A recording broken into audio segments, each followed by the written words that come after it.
And a very pleasant good evening to you, viewers of the SVG FF Facebook page, Instagram account, as well as the YouTube channel. And welcome once again to another live stream of the National Club Championships here at the Victoria Park. This evening we'll have two games on the field for you. Our first game about to be brought to you will see JEBELLE FC facing off against LARGO Height. My name is Khalil Kato, and I'll be taking you through the action here in this first match this evening. Of course, this is going to be an action-packed weekend here at the Victoria Park. Not only do we have two games on the cards for you this evening, but also there will be action here at the Victoria Park tomorrow. Not in the Premier Division, but it will be the SVG Football Federation's Women's Football Day. That's right. Tomorrow it is all about the ladies. From 12 p.m. The action gets started. There'll be a national team combined that will come up against a committee selectees. And so from 12 p.m. the action gets going.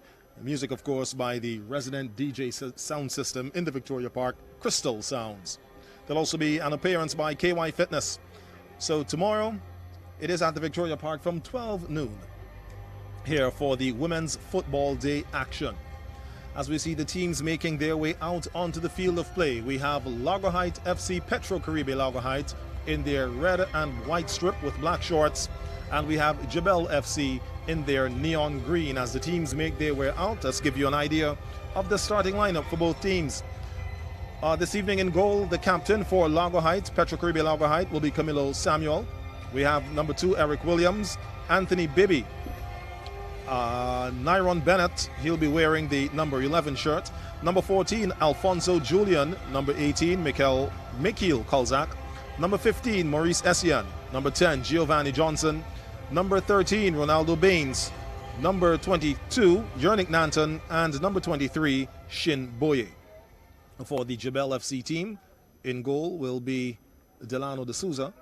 He's going to have in front of him in defense number 3, Morrison Mackey.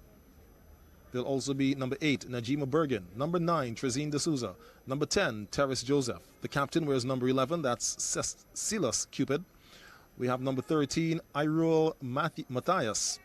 Number 17, Emerald George. Number 18, Theon Gordon. Number 19, Terracin Joseph. Number 21, Zidane Sam. Those are your starting lineups for both teams here this evening. Your matchup between Petro Caribe LARGO Height and JEBELLE FC. Petro Caribe LARGO Height at the bottom of the table, still seeking to register a point here in this 2020-2021 competition. LARGO Height, sorry, not LARGO Height, but JEBELLE FC are currently sitting at number 7 with just 1 point. With a victory this evening, they would be they'd get to leap Avenues United. And if they manage a win this evening, well, not if they manage a win, but depending on how many goals are scored, could also see them leapfrogging Sion Hill FC for the completion of this first game this evening. So as we see the referee and referee's assistants making their way, well, the referee's assistants are currently making their way to check the goals, make sure the nets are secure on the goal post. The referee for this evening will be Fitzgerald King, aka John Hines. He'll be carrying the whistle for this game this evening. And another event that you can look forward to as it relates to football activity, the annual Jingle Ball event is going to be happening at the Victoria Park. That will be on Sunday, December 20th. It's presented by Awesome Sports International, of course, the foundation behind the Awesome FC Football Club. Tickets are just $10. There are 3 big matches that are down for the cards. We'll have Leyu FC versus Hope International. There'll be a Prisoners versus Police matchup. And then the quite highly anticipated Celebrities versus Politicians charity match. For the supporters, the fans, there'll also be a fans can kick penalties for cash against former national goalkeeper and recently elected Member of Parliament Fitzgerald Bramble. correct is right. So Fitzbramble is going to be in goal. Fans can get the chance to kick penalties against him, former national goalkeeper. And there'll also be a secondary schools cheerleading dance competition. This event, of course, will be brought to you all courtesy Hyrule Bear, Digicel, Sportsmax, the National Lotteries Authority, ECGC, and of course the SVG Football Federation. As we see the action gets underway on the field, and joining me in the commentary booth here this evening, Mosiah Rodriguez. Mosey, how's it, brother? Good evening, listeners out there, wherever you're streaming, wherever you're getting the live feed from. Coming to you live here.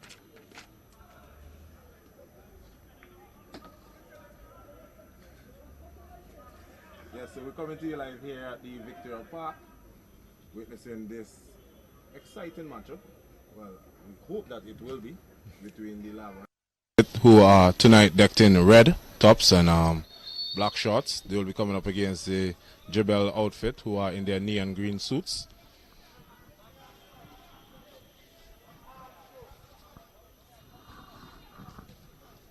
Of course, and this is the first match for this evening.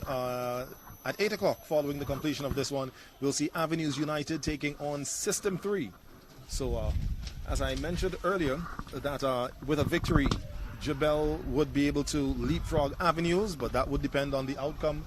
That might be short-lived, depending on what the outcome of the Avenues and System 3 game is following this. In the meantime, action on the field as the ball rolls out of touch. It's going to indicate the referee's assistant indicates a throw-in for the LARGO High team.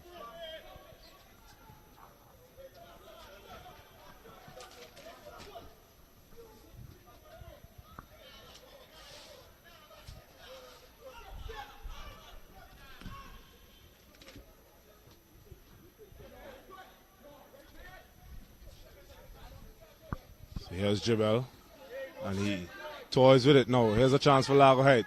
Takes an early shot when the better option would have been to play the ball across the area, as he had a teammate there in acres of land with no defender anywhere close to him. Yes, correct is right. And as I mentioned in the lead up to the kickoff of this game, LARGO Height looking to register their first victory and first points on the scores table, well, on the points table for this 2020-2021 season. So maybe it's just some early game jitters. Hopefully, once the game gets going, they'll settle down a bit, and they will be able to take the game to the JEBELLE FC team. I know that would be their hope, indeed. Yes, as we see, the offside flag was raised there on the speedy Zidane Sam. He will be a threat coming in from this left-hand side all night for this team. So LARGO Height would have to be quite wary of his threat. He coming over from Greg's FC, having been the top goal scorer last season with 21 goals. Zidane Sam, sporting number 21 for the JEBELLE FC. This time he has already registered in this year's competition for his new team. So he started off the ball rolling pretty well. As we see a free kick there for the LARGO Height outfit. Yes, Alfonso Julian on the receiving end of an infringement. And we see Ronaldo Baines. Looks like he's going to be the one to take this kick. Baines, we remember in the last game that LARGO Height played, was the catalyst for some lively action, although they still ended up being coming up short. Yernick Nanton there with an attempt of a shot. Difficult angle, but still managed to get the ball over the goal and for a goal kick. Yes, Nanton seems to have put on a lot of pungs lately. For those of you who are familiar with athletics, Nanton would have been one of those standout names in distant races for the Petit Boudel, I think it was. Yes, indeed. Yes, the Petit Boudel secondary school. Yes, Nanton. Every time when there's inter-school sports, he's almost certain to bag a podium spot. Of course. And even stopped me not too long ago and was asking me about the road race season for Team Athletics SVG. He was eager to get back into the running. He said he was trying to shed some of that added package. Yes, judging from his physique, he definitely needs to hit the road running pretty quickly. As we see JEBELLE, a chance to cross. Goalkeeper comes out, was almost caught in no man's land there, but stone defending had LARGO Height coming forward with another attack. So we see Maurice Essien now with the ball. SEN still with it, gets by his man. Lovely footwork there. Crosses the ball he has on the inside, Ronaldo Baines and Yernick Nanton, but the deflection makes the ball switch position and is now in the possession of JEBELLE FC. It's Tian Gordon playing one down. Picked up by number 8, Najima Bergen. Bergen dispossessed by Baines, and Baines plays this ball back to his captain and goalkeeper, Camilo Samuel. Yes, I think that this front three for the JEBELLE FC is a menacing one, especially with the speed of Najima Bergen coming in from that right-hand side. He's a gifted left footer, so you'll be looking to cut it inside. This is an early chance there. Trizine D'Souza. He should have really brought it back off the net there from just about 5 yards out. He was left unmarked, and all he had to do was put the ball in the back of the old onion bag, and he failed to do so. Yes, indeed. I think he was just positioned quite wrong, and just as a matter of reflex, just kind of turned his foot, and the angle of the turn guided the ball away from the goal. Much to the delight, I guess, and reprieve of the LARGO High team. Yeah, so these both wingers here for the JEBELLE team. Basically now in modern day football they call them inverted wingers, where Bergen is a left footer. He'd be looking to cut in on his preferred left foot. Similar to the role that Angel Di Maria plays for PSG in the France League. And we have Zidane Sam operating from the left-hand side, which is predominantly right-footed. So, bit of a tactic there by Coach Chester Morgan, deploying two inverted wingers, as we see JEBELLE playing with danger there, living on the cusp of danger. And that ball went out of touch between Kolzak and Boye. Attempt of a quick throw. Yes, tries to release Sam. Iril Samuel there with the throw, but a little too quick. The ball instead rolling right back off the field. Here's Gordon. Gordon tries to find D'Souza, but Eric with a big right foot clears the danger.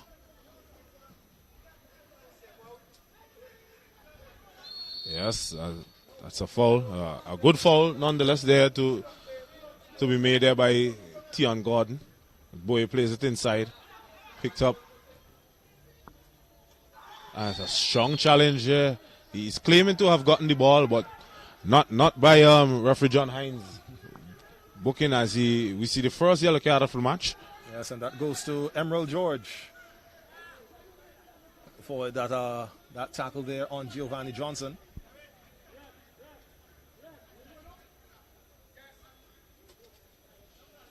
So it's going to be a free kick for the LARGO Heights outfit just outside of the 18-yard area. You hear the captain and goalkeeper for LARGO Heights asking his teammates to he wants some presence in the box. He wants them to get a little closer to the goal, get inside the penalty area to be able to be on the receiving end. Yes, because prior to him saying that the LARGO Heights team, they looked as if they were the defending team for a moment, as it's a good free kick nonetheless, just outside. Goalkeeper seems to have gotten a fingertip onto it. Turn it around the post there for a corner kick. It's a corner kick for LARGO Heights. LARGO Heights is not looking that bad in this opening 8.5 minutes gone thus far. They're definitely holding their own. So, good corner kick met by Eric. And the header was down. It was well positioned, but the direction was not between the upright. So score remains at 0-0. And we're coming to you live here at the Victoria Park. This is Premier Division football between JEBELLE FC and LARGO Heights.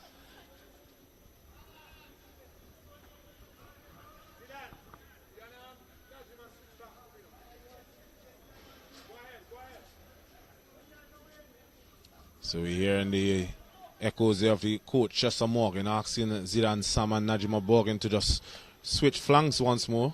Try to confuse the defense. Let them not be content with just defending Sam or Bergen out there. As a quick free kick is taken. D'Souza with a chance to shoot, but well saved there by Camilo Samuel, and miscommunication between himself and the defender as he was going up for that rebound, and the defender he failed to hear the cry of his goalkeeper. That's right. Anthony Bibi, I guess probably wanting to take the safe route and making sure that the ball was headed out and away from the danger area. So it's Borgin to take this corner kick. It's in swinging.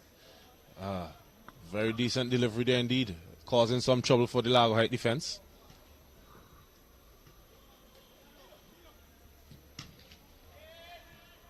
Terry St. Joseph with an attempted pass. Now it's Largo Heights on the break. So a good attempt of a switch, but just had too much weight on it.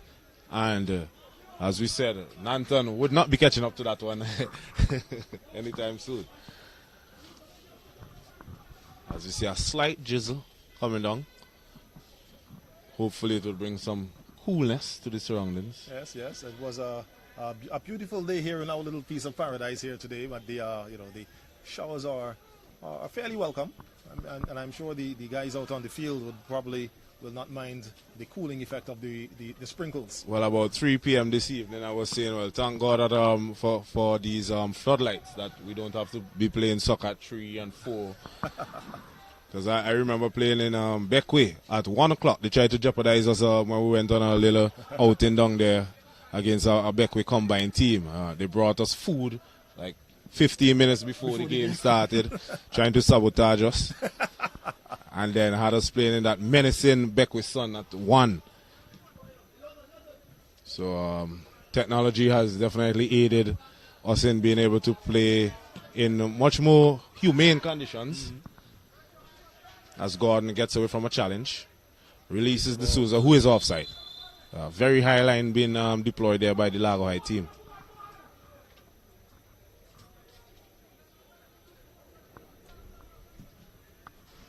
There's Eric with the free kick. Tries to find Nanton. Unable to do so. Picked up by Joseph. Strong tackle, but it finds a way to Borgin. Takes a shot. No, that's Zidane Sam, sorry. Well saved there by Camilo Samuel. That's twice now that Samuel has come to the done his job, has been called to task, and he has been up to the challenge. There's a decent ball down the left flank. Tries to find the number 15 for Largo Heights. That's Mr. Maurice Essien. Yes, but Morrison Mackey up to the challenge there as well. The dispossessing him and getting the ball out of the area. Now we see it's a foot race on. Anthony Bibi, he wins it, gets the ball back to his captain, who clears it out. A deflection off Bibi. Picked up there by Zidane Sam. Sam trying to play the ball in to find D'Souza. Eric Lewis there with the cutout. Emerald George wearing the captain's armband for It's a JEBELLE good pass FC. to Joseph. This could, and just misses the upright. So JEBELLE creating a lot of chances here. They're being thwarted by Samuel and Poe finishing at the moment. Indeed, indeed. As you see the replay once more. As Joseph he thought he had scored there for a moment. He then looked up to the skies wondering why or what. As you see a rebound falls there to D'Souza with a very poor first touch. He was in on goal. He just had Samuel to beat. And these chances may well come back to haunt this JEBELLE outfit. Of course, Largo Heights, Petro-Caribbean Largo Heights being the team that has been recently promoted from last year's competition, coming up from the first division. So it's their, well, I'm not sure historically if it's their first sojourn into the Premier Division. But I remember in speaking to the captain, Camilo Samuel, after the end of the game where they fell, I think it was 8-1. He said that it was indeed an eye-opening experience, saying that the skill and level of play was something that they were going to have to find a way to contend with here in the Premier Division. Okay, I missed that goal fest. Yes, it was. I'm trying to remember. Well, actually, I'll just bring up that who that game was against. As we have a free kick. In the meantime, Groove pulls up his stats. We'll have a free kick for the Largo Heights outfit. So it was versus Besco Pastures. Besco Pastures, yes, they beat them 8-0. Sorry, not 8-0, 8-1. So you see Giovanni Johnson, another curler. And he scores. Giovanni Johnson with yet another free kick goal. And that, as a goalkeeper, a former goalkeeper. I would not be wanting to see this again. Delano de Souza. That was a horrendous piece of goalkeeping there by the JEBELLE goalkeeper. And his other teammates are looking at him wondering, what on earth were you doing, sir? Correct. He almost kicked that as if he didn't realize that the goal was behind him. I mean, he should, because he's a goalkeeper and your position should be between the posts. He was wrong-footed there. I think the ball probably took a slight deflection. And a few minutes ago, I was saying that these chances that JEBELLE were carving out and missing may come back to haunt them, and probably a commentator's course. Probably indeed, but definitely goalkeeping error. Yes, to blame for that one. De Souza, I remember from the first game, he had 1 or 2 errors also, which led to a goal. I think in one of the first game that he did, if I remember correctly. So De Souza is not really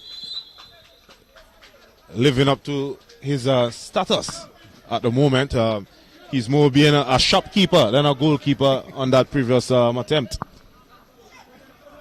In the meantime, Shinboy picking the ball up, trying to find Yernick Nanton. The bounce, just getting Nanton getting his angle wrong. It's Emerald George with it. Plays the ball through. He's trying to find the run of Terrison Joseph, but that ball is picked up there by the Largo Heights defense. So hopefully that goal would have ignited the fire in JEBELLE's system. This would definitely be an upset if the Largo Heights team come with a victory today. Indeed, because I think I would make that to be probably Largo Heights' 3rd shot at goal. 2 of those, of course, being the free kicks, as opposed to probably 3 in the run of play for the JEBELLE team. Well, that's what you want. When you're a team that is basically, as they were, under the cosh for a few minutes there, and you have a set play, you have to make it count. And Giovanni Johnson, he is no slouch with his free kicks. He scored one in the opening encounter. I think it was against Awesome. As we now have an attack here, building by JEBELLE. A strong touch here by Zidane Sam as he tries to float it over into his onrushing teammates. And that chance goes a-begging. It will be a goal kick to resume play for Largo Heights. So again, we remind you folks that tomorrow action here at the Victoria Park is all about the Women's Football Day. All right, action gets going from 12 p.m. It will feature a national combined team. I will make that probably teams made up of, the team made up of members of the different age groups of the national team. They'll be facing off against a committee selectees. Now, who will be selected, we have no idea, but you've got to be here at the Victoria Park to find out. Women's football here as part of the SVG Football Federation's activities. As you see, a break now. Zidane Sam. Samuel comes out and the ball just shaving the post. And I think it might have been will it be a goal? It's a goal kick. Looks like it's a goal kick. I thought I might have heard something. Yeah, I heard it, but I'm not sure where exactly it would have came off of, as we not getting a replay at the moment. But it was another chance there for JEBELLE to increase their nothing that they have on the board at the moment into something. They have been getting a hatful of chances as Joseph plays that ball through. And De Souza with another chance. This time, Samuel once more with a big hand to it. And could this be a reoccurring team for JEBELLE? They're having a lot of chances and just failing to score. I'm hoping it's not the fact that they came into this game against Petrocaribe Largo Heights, just assuming that they will be an easy walkover, and in so being overconfident in their shots at goal. Well, if they should be playing football for quite a while, and they ought to know that football is played on the day. Correct. We see to go back last week and in the Spanish league where we had Cadiz. They defeated Barcelona 2-1. They have beaten Real Madrid and Barcelona so far this season. Okay. So they have knocked out the two powerhouses thus far in their encounters. So that just goes to show, despite all of the problems that Barcelona are facing currently on and off the field, they might have thought that that would have been an easy walk. True, as we see Borgen with some lovely skill. Let's see what he will do. He's now into the box, plays it across. Right decision there, but Eric was on hand with his big right foot, ensuring that his one goal advantage remains intact.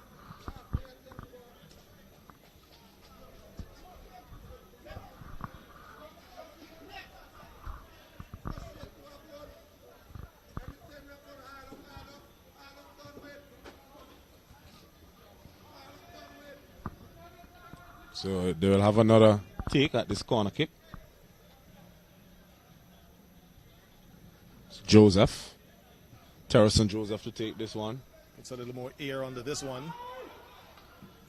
And that one ricochets off the head of Celis Cupid.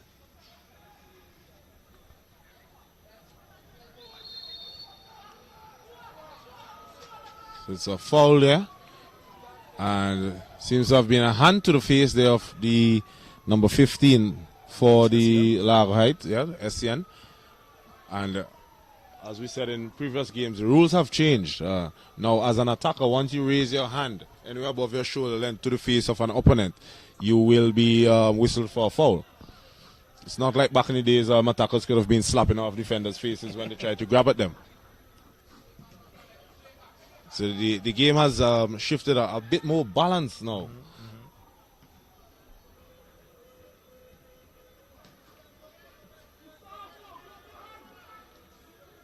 So the body language of the JEBELLE team is not looking too promising at the moment. They just seem to be going through the motions.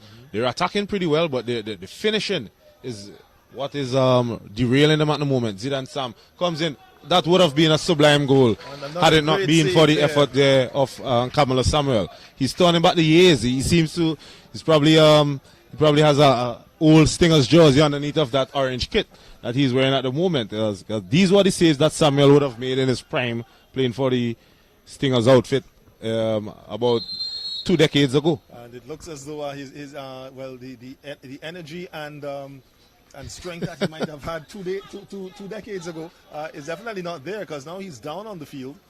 As you see, he's clutching his right leg. The surface is probably a bit hard out there also. I'm not out there, I can't say exactly. I'm just assuming. So Samuel will have to receive some medical attention. The game has to stop because he is the goalkeeper. The game cannot continue without him. So with 22 minutes gone on the clock, Largo Height, they are leading 1-0, courtesy free kick goal from Giovanni Johnson. And the Jingle Ball is back, ladies and gentlemen. That's right, Sunday, December 20th. We're right here at the Victoria Park as Awesome Sports International presents the Jingle Ball. It's here at the Victoria Park, 4 p.m. until. Tickets are $10. There will be 3 big matches on display for you. LAUFC versus Hope International, Prisoners versus Police, and then Celebrities versus Politicians, the charity match. And there's also a fans feature where supporters and fans here at the Victoria Park will get the chance to kick penalties for cash against none other than former national goalkeeper Fitz Bramble. So as that's you see, a low free kick taken there. Falls to no one in particular, but then it is picked up by the number 11 for the JEBELLE team. And Largo Height finally clear their lines. Terrace Joseph trying to get that ball into Zidane Sam, but cleared out of there by Eric Lewis. Yes, so Lewis has been oh my goodness, there's almost another comedy of errors here. Lewis, after doing so good, has now given it up, and once more the JEBELLE attackers failing to get a proper shot off. I think that they need to go back to the shooting range. Yes. At the moment they came to the park without their ammunition, as referee John Hines is just going over there to I think it's the second string goalkeeper for the Largo High team, and warning him that he probably cannot come behind the goal area. That would have seemed to be what he said. Again, we could only assume. The referee is not mic'd up. And I'm just noticing that we have a player there for Largo Height who is not wearing a number. That's Kolzak. Okay. So Yes. I guess the number that he had probably came off during the game. Yes, Kolzak should have had number 18. That's Mikhail Kolzak. Okay. Now it's Tian Gordon with a free kick. Tries to go direct, but a big boot there by the Nyron Bennett. Knocks it out of touch for a corner kick.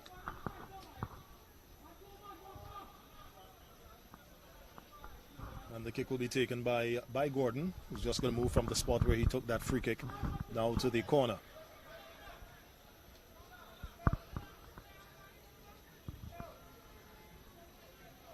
So you see the referee is having a few words there with some players. Or is it this? Oh, that's Kolzak.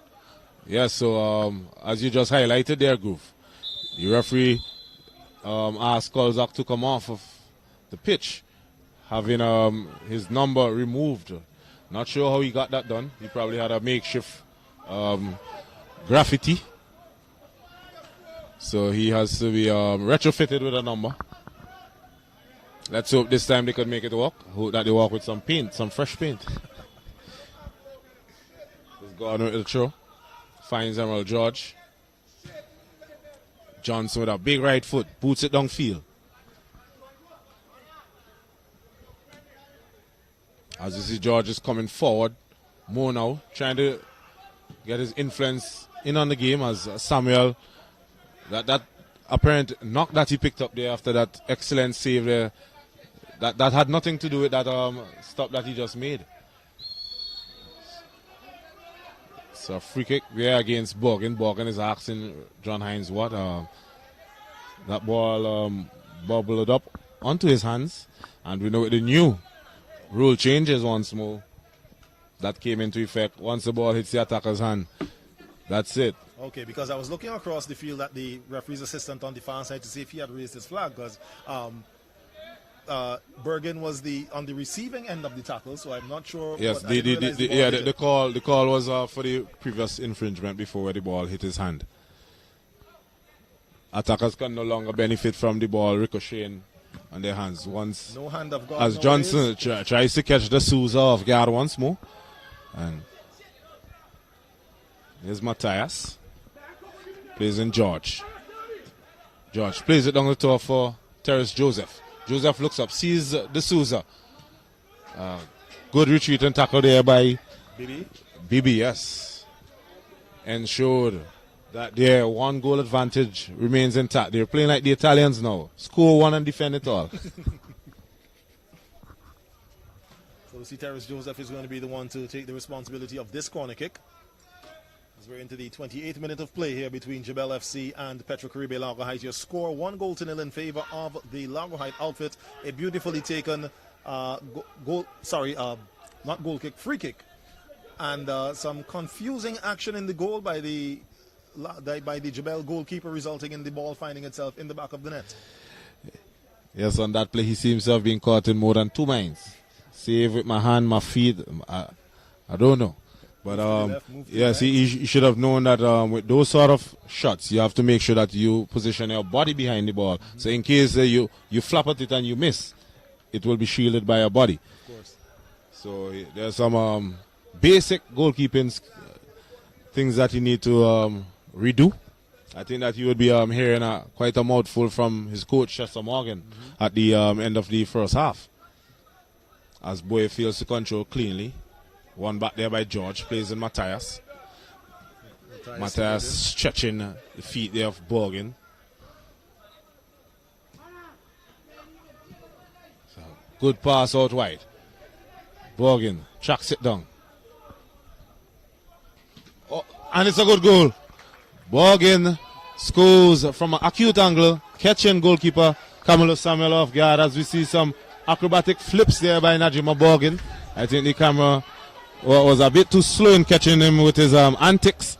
As we go through the reels once more, Borgin drilled it in low and pretty close to him.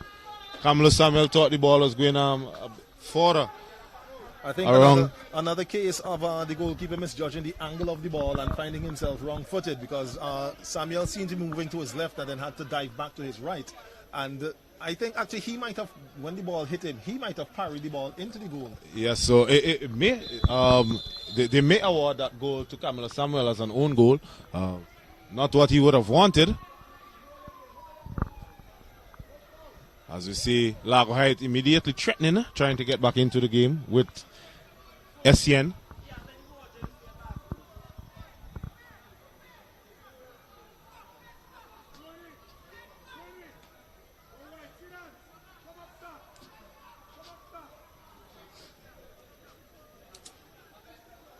So it's a tied score here now at the Victoria Park between JEBELLE FC and Petrocaribe Largo Heights. 1 goal apiece. That last goal coming from the boot of Najima Bergen. It's now a corner kick for the Largo Heights outfit.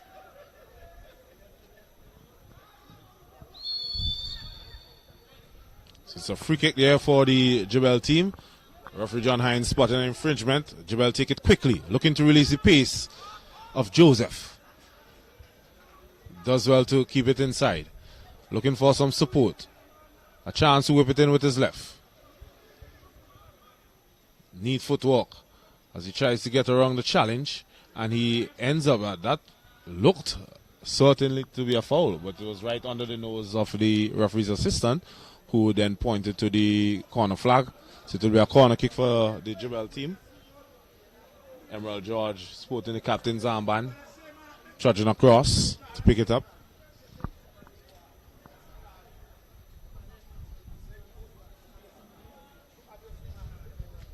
George picks out the header of the number 3, who nods it easily into the back of the net. That's Marissa Maki, and just like that, JEBELLE have a 1 goal advantage. It's 2 goals to 1. Set plays at the moment, doing it.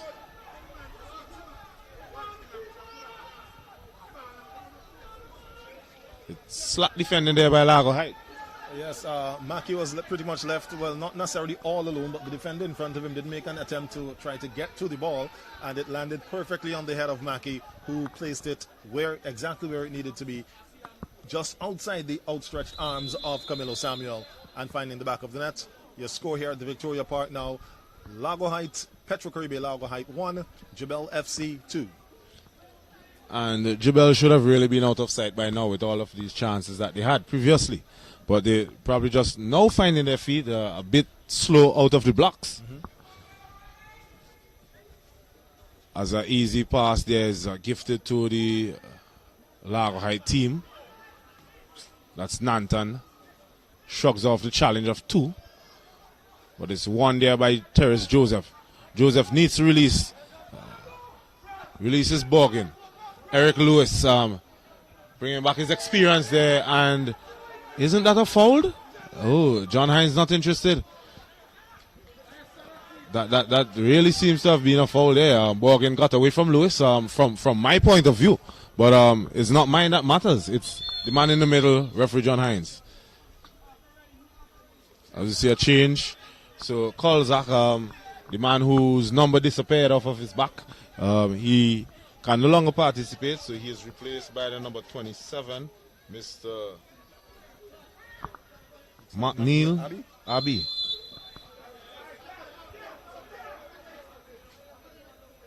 So an early change here for Largo Heights. Not one that they would have wanted to make so early in the first half, with just 33 minutes gone, but they had no other choice. These clubs here do not have the benefit of the international teams where they have X amount of kits. So they have multiple shirts and jerseys. Well, multiple kits, as you said, to be able to just give Kolzak a new shirt. So they had to go the way of making a substitution. So it's McNeil Abbey on for Mikhail Kolzak.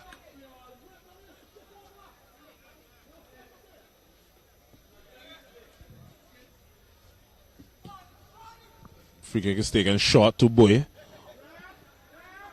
Boy tries to get around Matthias, unable to do so.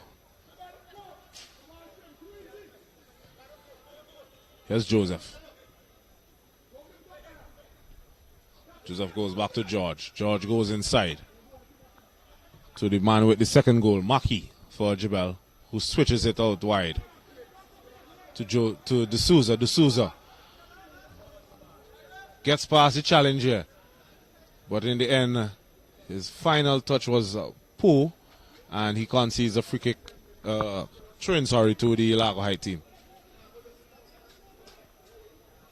That's right. We see the number 13 there for Largo Heights. Baines, that is Ronaldo Baines. I remember when he came onto the field in the second half of the last game. Even though Largo Heights fell 8 goals to 1 to Besco Pastures, their level of play definitely raised. And now we see that Baines has made the starting 11 this time around and is definitely making his presence felt on the field. He's been involved in a number of tackles and counter-attacks that have started from his foot. But in the meantime, the ball in the possession of Jebelle. Theon Gordon. Gordon to D'Souza. D'Souza loses possession. Essien releases Johnson. Johnson can't get around George. But then a lapse in concentration. But D'Souza, this time the goalkeeper, he makes up for his previous error. Bailing out his defender there in the process.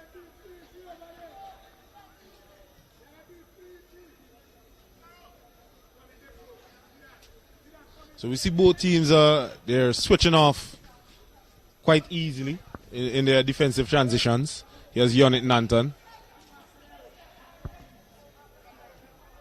Plays in a cross. Easily dealt with there by Jebelle's defense. Borgen rolls it out to Terrace Joseph.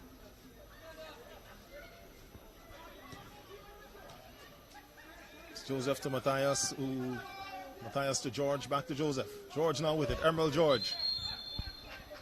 And Abby, who has just checked into the game a few minutes ago, knocking the wind out of Georgia for a bit. It was a smart foul there by Abby. You know that George would have been in acres of land had he gotten away. I'm surprised that the referee did not issue a yellow card to him there, because he made no attempt whatsoever to win the ball. But I think that one thing you tend to notice, especially when referee King, or John Hines as we affectionately call him, is in charge of games, is you tend to find a balance. He likes to maintain, he likes to let the game play, but still maintain some level of control. And only in extreme circumstances or situations, probably if tensions might be running high, then you might see cards starting to be issued. Of course, he's already issued one for the evening here at the Victoria Park. So here's a short free kick. It's picked up there. Eric Lewis gets the ball from his captain, Camilo Samuel. A long kick trying to find number 23. I make that out to be... No, that's Boye. Boye. But the ball instead falling to the foot of Jebelle FC. Matthias now with it. To his captain, George. George tries to get it to Joseph, but Boye managing to deflect it. Still Joseph with it. Curling good ball there to Zidane Sam. Sam tries to get around Samuel, but Samuel using his experience there to position himself between ball and man. Here's Boye. Boye ends up beating himself as Terrace Joseph. Joseph is boss in this midfield here for the Jebelle team. He's not afraid to take players on, and he's playing some delightful through balls thus far in this encounter.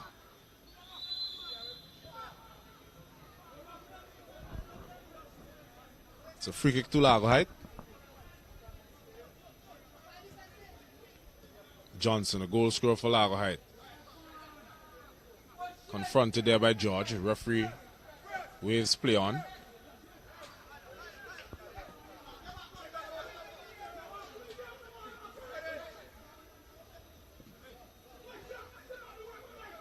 Here's Matthias. Goes back to Maki.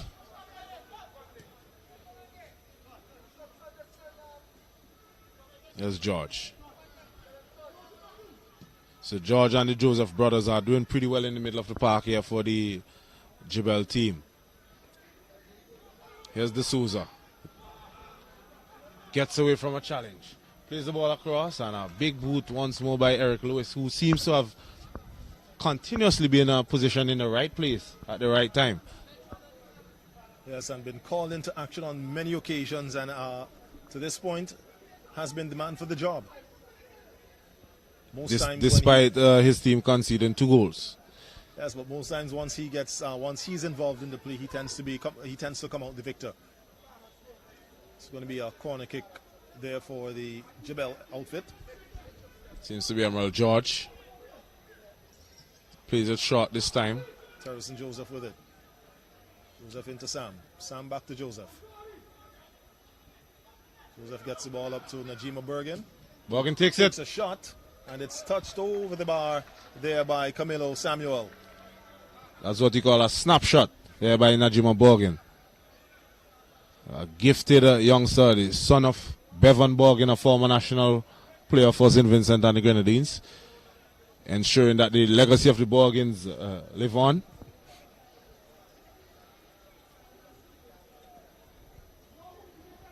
Najima himself would have represented the national team in the Windward Islands school games in 2017, I believe, when it was hosted here in St. Vincent and the Grenadines. Played football as well as took part in track and field. There's your kick, and it's dropped and collected comfortably there by goalkeeper Samuel.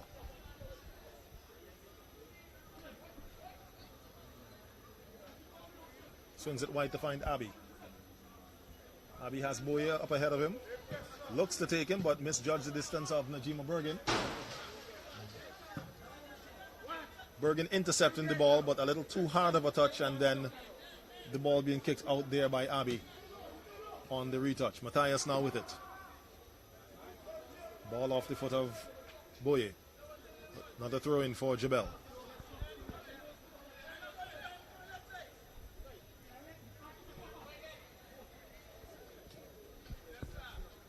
And again, Eric Lewis in there to break up the play, heads the ball out of touch.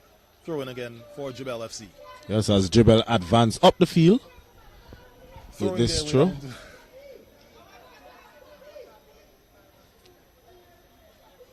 Joseph to Matthias.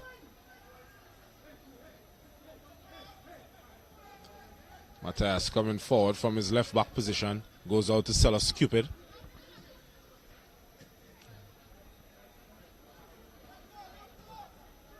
So, poor giveaway there by Cupid. Largo Heights could break.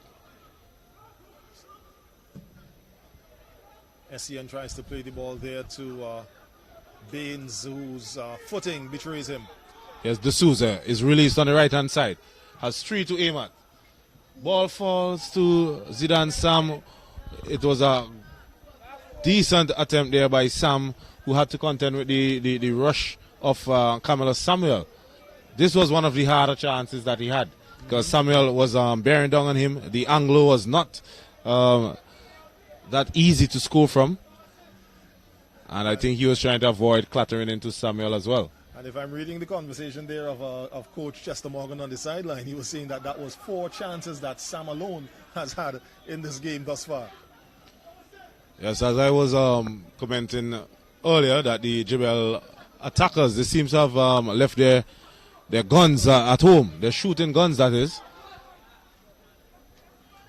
Because they're aiming and not scoring. They've had about almost 20 chances. I might be exaggerating a bit, but that just goes to show the amount of opportunities that they have had. And in this first half, they should have been breezing by now. But it's still 2 goals to 1 against this Largo High team. So Yonit Nanton gets away from 1, 2, has a chance to shoot, and still puts it wide. He should have done better. He had the entire right side of the goal to aim for, and he elected to go to the closest side to the goalkeeper. The near side where he had less space to get the ball into the goal, as we see the replay. And another chance where we have defenders losing their concentration. and gifting an easy chance to the attacker just around their 18-yard area. Matthias again. So despite the 2-1 lead for JEBELLE, I think that the coaching staff would have a lot to say to their team. And I'm sure Coach Morgan is there taking copious notes of the things that need to be addressed once they get off the field for the halftime break, which will be coming in the next, as I wait for the fourth official. 1 minute. 1 minute of added time at the end of this first half. We're into the 45th minute.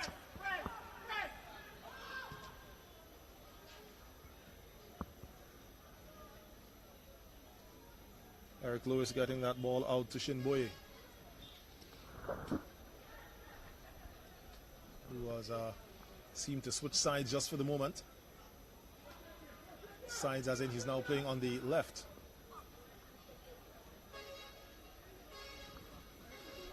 It's Terrace and Joseph. Releasing D'Souza. D'Souza plays an early cross. This and Zidane Sam misses again.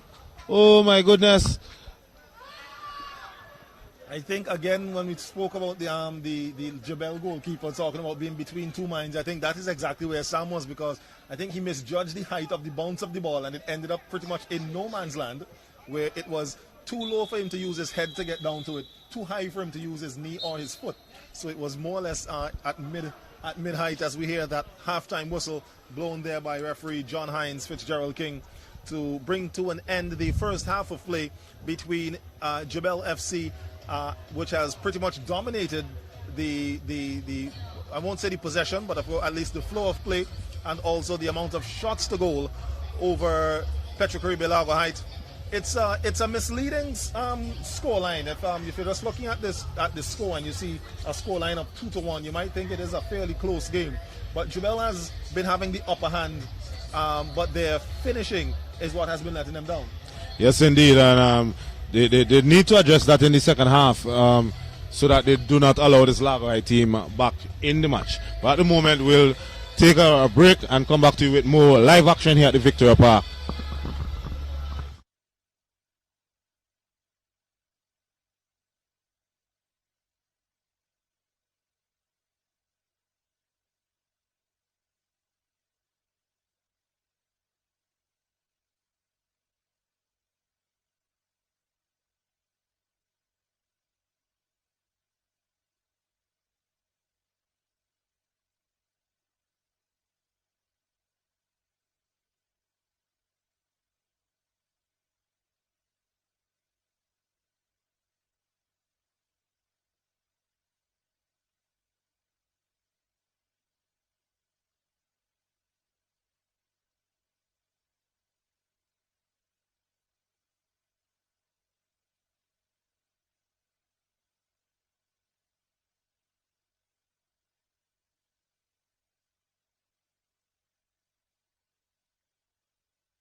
Vincent and the Grenadines Football Federation National Club Championships every weekend, live on the SVGFF Facebook page and YouTube channel.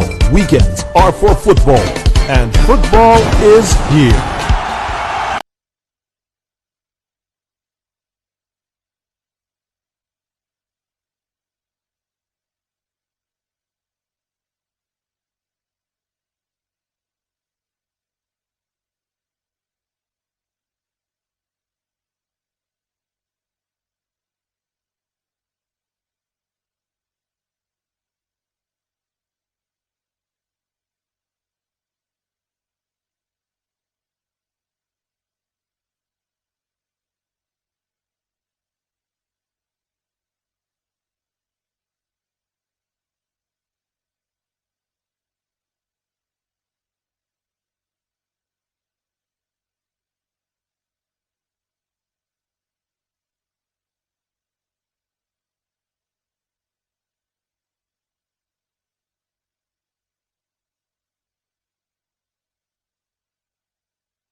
Bergen dispossessed by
So we are back here at the Victoria Park, ladies and gentlemen, live streaming of the SVG Football Federation's National Club Championships Premier Division matchup between JEBELLE FC and LARGO Heights, as we are awaiting the teams to get started with the second half of play. But in the meantime, we're about to take a look at some of the highlights of the first half of play here this evening.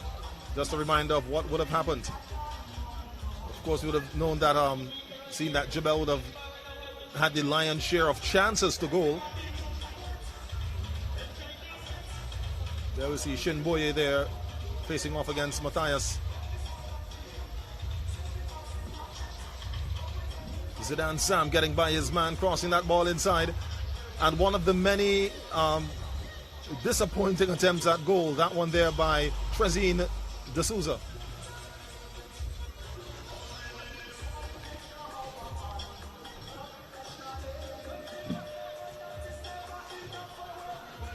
This highlight feature could see the majority of attempts at goal by the JEBELLE FC team, like this one coming up here once again. Trezine D'Souza, and thwarted there by goalkeeper Camilo Samuel, who's the big man in goal for this afternoon, for this evening, diverting several shots away from the goal. Emerald George, the captain, another one played through there. Terrison Joseph with it, shot at goal, but this one rolls wide, despite the chasing of goalkeeper Samuel.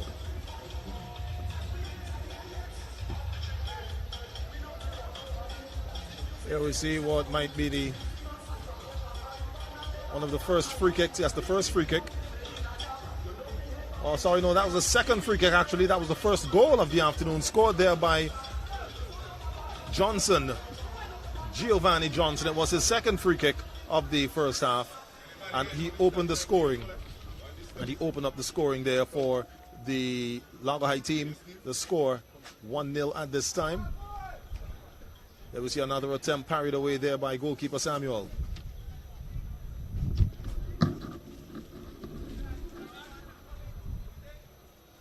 Here we see Najima Bergen now with it. Crosses the ball, and that goal, Bergen registering that one there.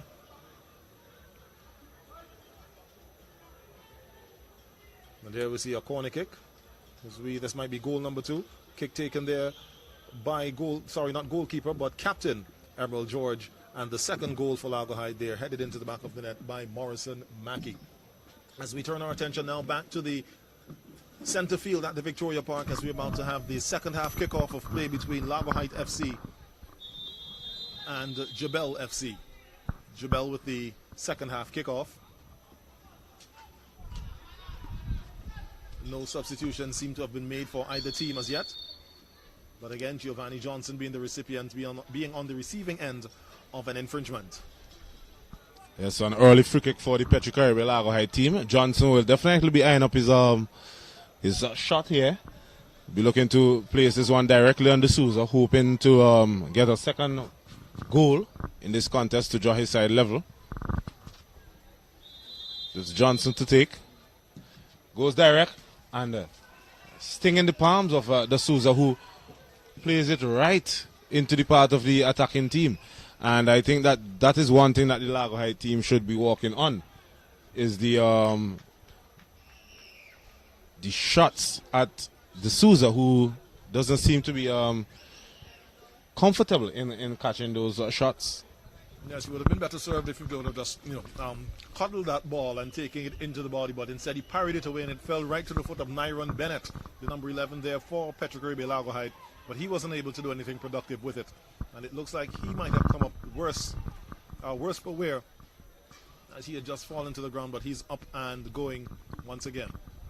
Good turn there by D'Souza, but the defense was on point.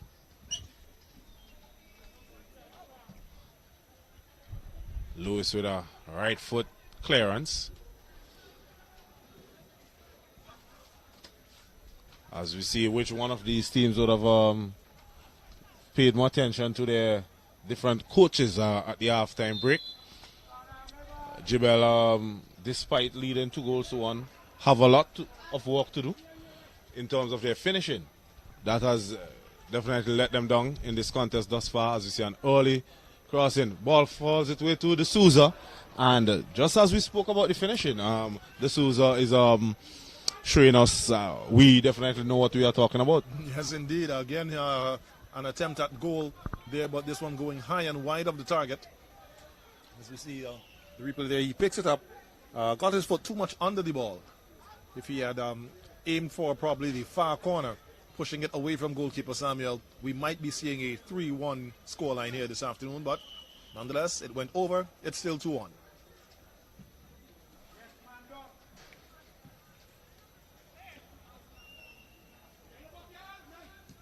So George, De Souza once more. This time he tries to play it inside, but who is there once more? Eric Lewis. Thank you very much. Lewis, the man of the moment thus far for this Largo High team. Despite his team conceding 2 goals, he has been pretty much the fulcrum of his side in defense.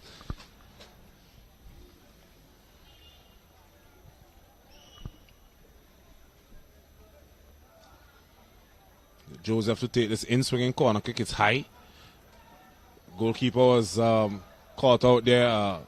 Clash of bodies amongst goalkeeper and player. Therefore, Largo Height. Samuel is still crouching. This time he gets up.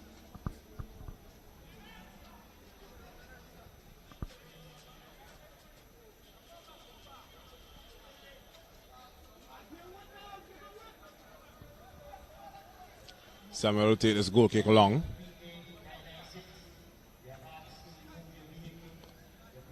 So here's Terrace Joseph. Joseph was looking for a call there from the referee. It was not forthcoming. De Souza comes out this time.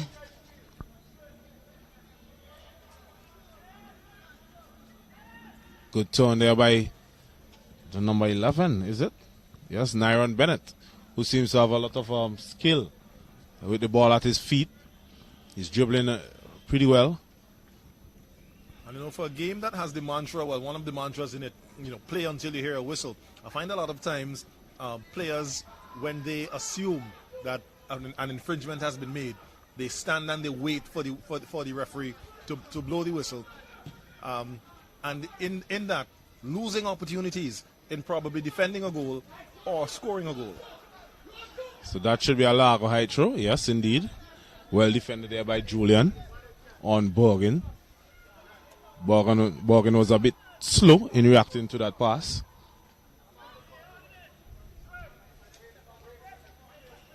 Here's Lewis. Lewis gives it back to Julian. Here's Cupid. Terrace Joseph. Skips past the challenge. Plays it inside to Najima Borgin. Borgin looking to run at Johnson, but Johnson does well to win it. Borgin tries to get it back. Emerald George for Jebelle. Terrace and Joseph. Falls over his own feet, apparently. Bouncing ball almost causing some trouble there for Maki.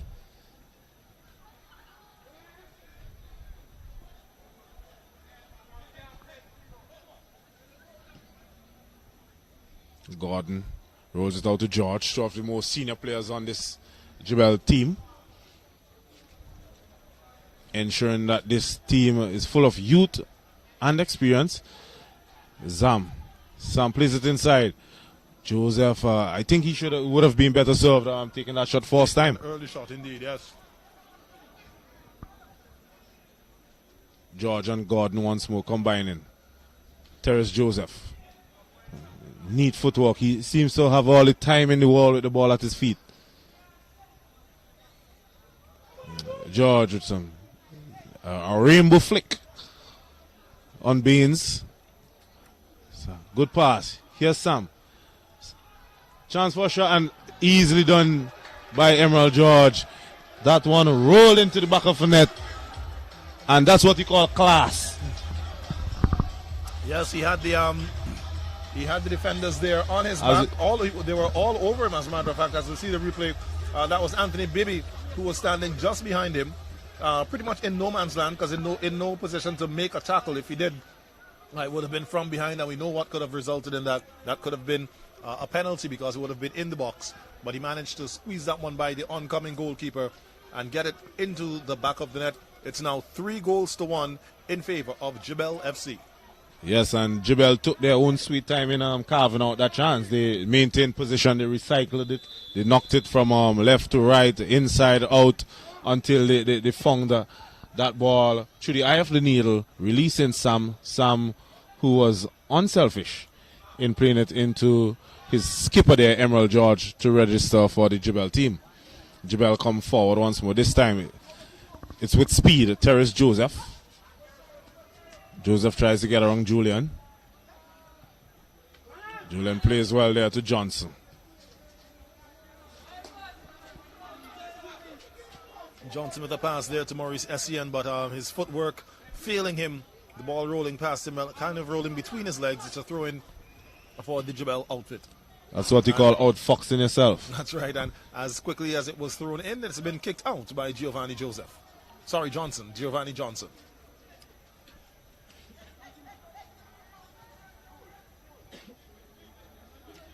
There's a quick throw taken there by Silas Cupid, the skipper there for the JEBELLE team. Again, it rolls out, and again, it's a throw-in for JEBELLE, as we see down just in front of our commentary position here. The Largo High team getting ready to make some substitutions. 2 changes, yes, with Shama Oliver and Emery Bailey setting to check into the match. Bailey, very experienced campaigner. Bailey, as a matter of fact, was the person who would have scored that goal in their 8-1 defeat to Besco Pastures. So you see Davano Bino wearing number 16 is going to be coming into the game, and he'll be replacing number 22, Jumel. That's Shama Oliver, wrong yes, coming My in. mistake, I was reading the wrong side. Yannick Nanton. That's Nanton is coming out, is it? Yes, and Baines. So it's 2 changes. Emery Bailey and Mr. Shama Oliver comes into the match. Replaces Mr. Yannick Nanton and Ronaldo Baines. So a double change here for the Petro Caribbean Largo Height as they look to bring themselves back into the match. They are trailing 3-1. JEBELLE are also lining up a double change of their own. Christian Gonzalez, the number 15, set to check in. And also the number 16 for JEBELLE, Mr. Devano Bino. But they will not check in just as yet until the ball goes out of touch or if the play comes on halt. So it's Bailey gets his first touch, but the ball falls to Gordon, who releases Joseph. Joseph with a sweet pass to his brother, Terrace. But Julian was on hand to knock it out of touch for a corner kick.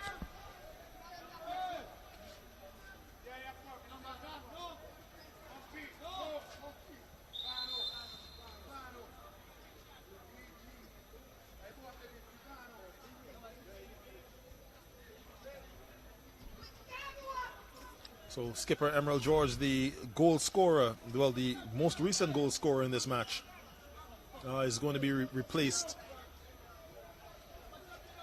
by Devano Joseph. This is Christian Gonzalez. Comes in. Devano Bino now wearing the captain's armband, and I overheard from the coach, Chester Morgan, telling George to give it to Bino. That's his birthday gift. So if we overheard correctly or eavesdropped correctly, today's Mr. Bino's birthday. So let's hope that he could register one for his birthday. I'm not sure how old he is today. He does not look that old. A very nippy figure as that ball went through into the grateful arms of Samuel there. I don't think that he saw it from early. As a matter of fact, I think it might have deflected, it got past everybody and deflected off one of his own players straight into his hands. So it's a good thing he was where he was, because it could have very well deflected and gone into the goal. And just by way of information, the other player to come off of the field there for JEBELLE was Terracin Joseph, number 19, a.k.a. Figo. So we now see it, his brother, Terrace Joseph, now with the plays of long ball, picking up the run of Trezine D'Souza. D'Souza with a cross in. And Christian Gonzalez immediately into the action. and he was about 2 yards out from goal and he missed. Sometimes you wonder, how can you miss from such a close range? He was about 2 yards away from the goal and kicked the ball about 2 yards over the goal. Yes, as we saw that delightful first-time cross there from Trizine D'Souza. And Gonzalez, he could not have asked for a better gift. That's right. After just entering the game. That was one of the few times that a ball managed to get past Eric Lewis in the defense. And we see the impact that he has. If a ball does get past him, there's a chance that you could find the ball in the back of the net. But poor finishing again, haunting this JEBELLE team this evening. Yes, despite they scoring 3 goals, they should have been way out of sight. Had it been a better day, they might have had 13. I'm not exaggerating, folks. The level of play that they have exhibited thus far, they are definitely superior in terms of their play against this Largo High team. But they are not really cementing it at the moment. It's just about 57 minutes played here. This is the second half. This is a live contest played at the Victoria Park, Premier Division football between JEBELLE and Petro Caribe Largo Height. And of course, this is just the first match for this evening. Following this, we'll have Avenues United coming up against System 3. That will be the second game here at the Victoria Park. So here's Oliver. Johnson looking for something magnificent there. It's not coming off. He tried to bend it like Beckham.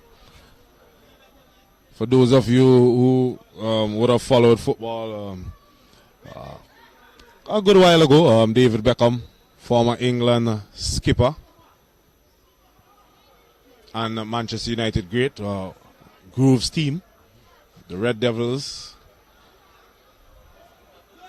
who would have been knocked out of European competition. Yes, yet again. Yet again.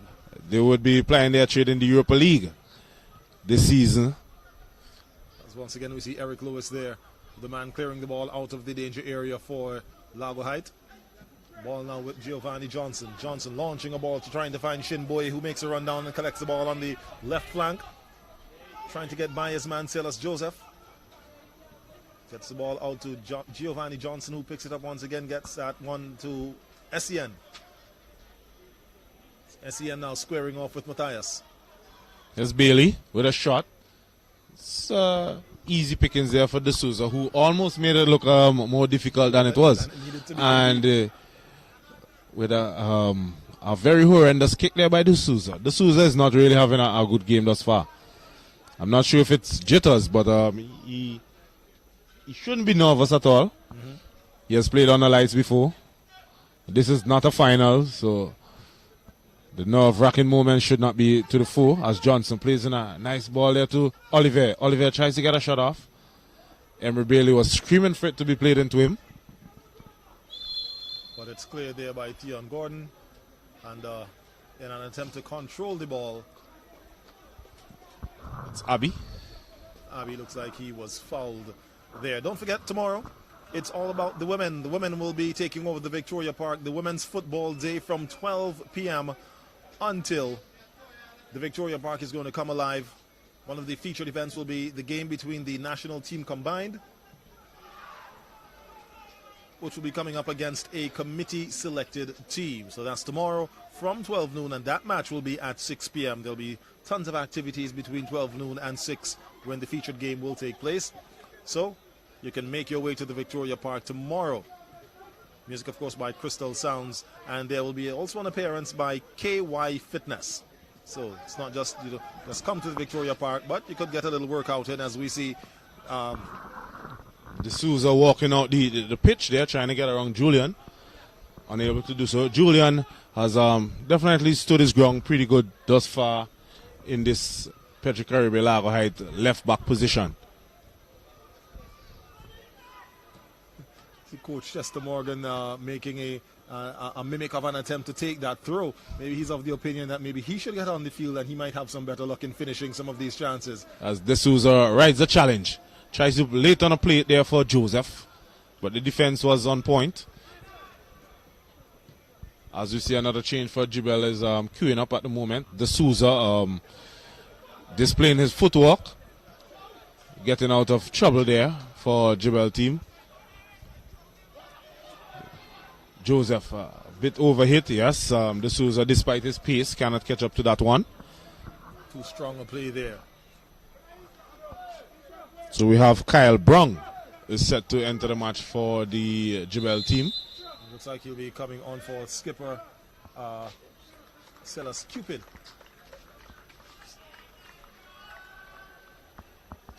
So it's number 11, Silas Cupid makes his way off. 12 replacing 11, Kyle Brown now taking the field.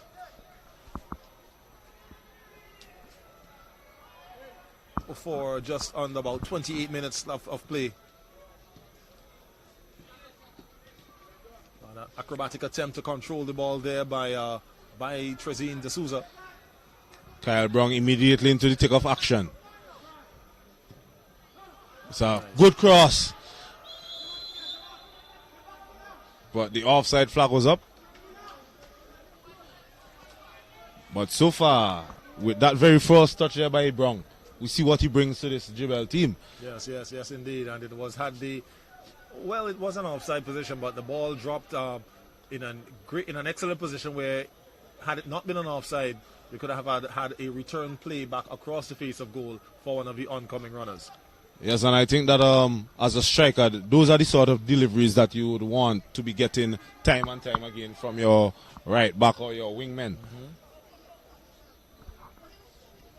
It's a foul there by Gonsalves on the BB.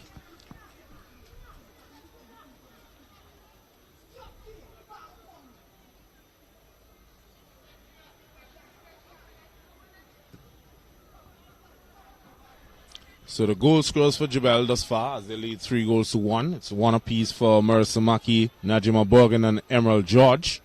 The lone goal for Largo Heights was netted by Mr. Giovanni Johnson. As we see Eric Lewis displaying his experience there. But then he almost gave a Christmas gift to the JEBELLE team. Once more thwarted by Camilla Samuel. Samuel and Lewis has been the man of the match for their team in this encounter, despite losing. They have been basically the Grinches of Christmas, trying to distort these presents that JEBELLE have been getting.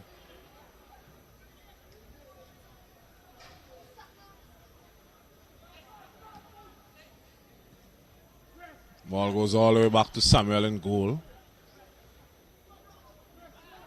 Calmsly plays it out to Lewis. And Lewis gets a tackle from behind, but it's one fairly there by Gonsalves. A chance for a shot. And that's a foul. That isn't. Oh, how on earth did the referee did not call that one? And I'm sure that's the question that has been asked there by Chester. But now Joseph could make it count. Takes it, and it's a goal. Terrace and Joseph ensures that he scores. That's Terrace Joseph, sorry. So it's 4-1 to JEBELLE. As we see, his teammate was left on the turf. Gordon picked up the ball that was played out. Laid it on the turf there for Terrace Joseph, who put it onto his left foot. Left the goalkeeper and the defender for dead. And it's 4-1. Yes, and I think the three defenders there for the Largo High team would have been in the blocking the eye line there of goalkeeper Samuel. He didn't see the ball until it was too late. Yes, had that ball did not go into the back of the net, I think you would have heard more disgust and disgrunt from the coach Chester Morgan, because in all my years of football and being around football, 99.9% of the time you will be whistled for a foul in that particular instance.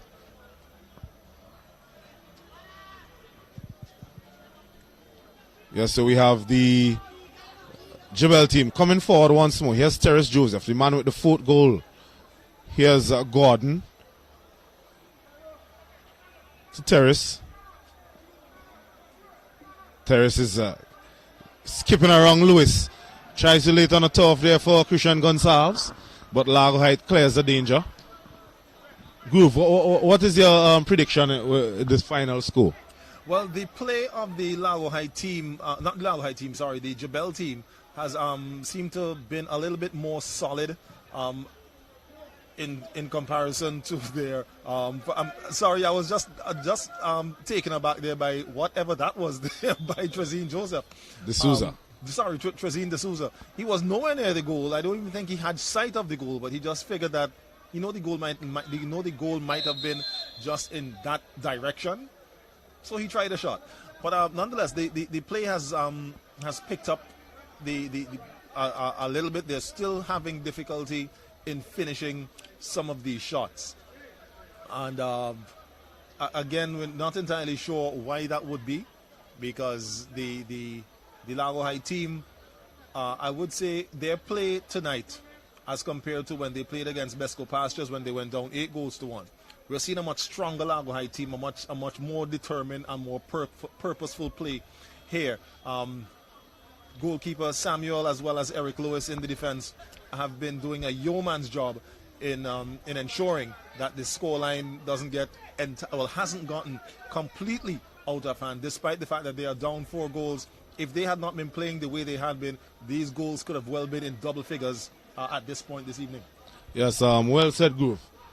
And the way LARGO High are playing, they're not playing badly, but this just goes to show the gulf between themselves and the JEBELLE team. And in case you didn't know, the Petro Caribbean LARGO High team, they came up from the first division.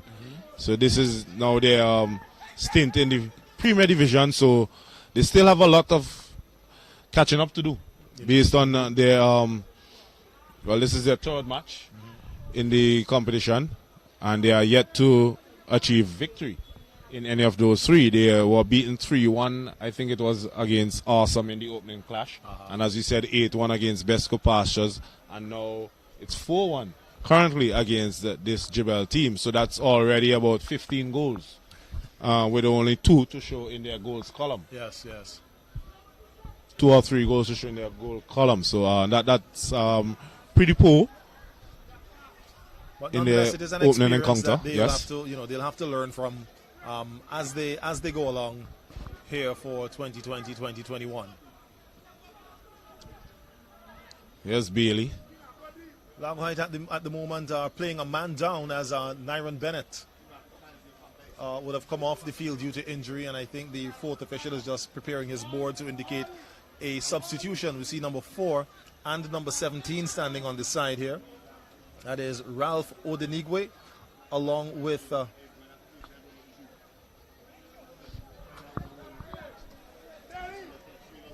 number 4, that's Badnock. Kenny Badnock. So it's SEN will be coming off. He will be replaced by the number 17, Odenigwe. Probably have some African descent. Seems to be an African name. And so too is SEN. I'd probably figure that we have a large contingent, fairly large population of Africans here who are a part of the medical school population here in St. Vincent and the Grenadines, and maybe some of them are getting themselves a little extra workout as it relates to football, playing here in the National Club Championships. Yes, so with 70 minutes on board, JEBELLE, they have a healthy 3-goal advantage. It's 4-1 against this Petro Caribbean LARGO High team. I think Coach Chester Morgan is a bit more happy now compared to the end of the first half. But he is still will be coming on hard on his strikers' inability to finish these hatful of chances that they have been having. Yes, a poor attempt at a pass there. Kyle Brown. By Kyle Brown. He played the ball behind D'Souza instead of on his foot where it needed to be. Ball cut out there by Morrison Mackey. Plays it back out to Brown, who gets the ball up to D'Souza. D'Souza now. Zidane Sam is offside. Easy decision.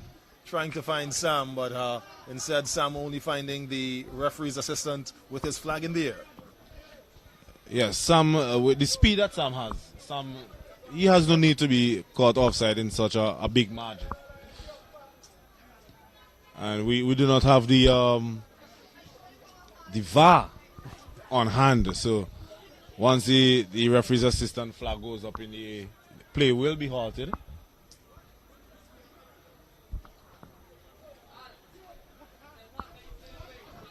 We have a throw in for Largo Heights. Short one taken there. There's Oliver. Yes. But he's dispossessed by Matthias. I think, yes. It's Theon Gordon now with it. Gordon plays wide to Brown. On the advice of Gordon, he plays it wide to find Trezine D'Souza. D'Souza anticipating that Terrace Joseph might have made a run to the corner flag area, but Joseph was flat-footed. Yes, as we have another double change here for JEBELLE. Number 5, trying to find him on my crowd here. Not seeing him. Number 5 and number 24. I have number 24, Kamal Griffith, set to check into the match. I think 5 is Benjamin, if I'm mistaken. Oh, no, I'm mistaken. That's 6. Jaron Adams. Oh, he's listed as number 4. Just a slight correction there. So it is Najima Borgin, I think. Yes, Borgin for JEBELLE. He replaces the 24. That is Kamal Griffith. So I think Coach Chester Morgan was just yes, that it was incorrect number up. So Morgan still remains. So it is Trezine D'Souza who would have came off, and the number 13, Uriel Matthias, yes, replaced by Mr. Adams there. So the fourth official just just missing the number by 1.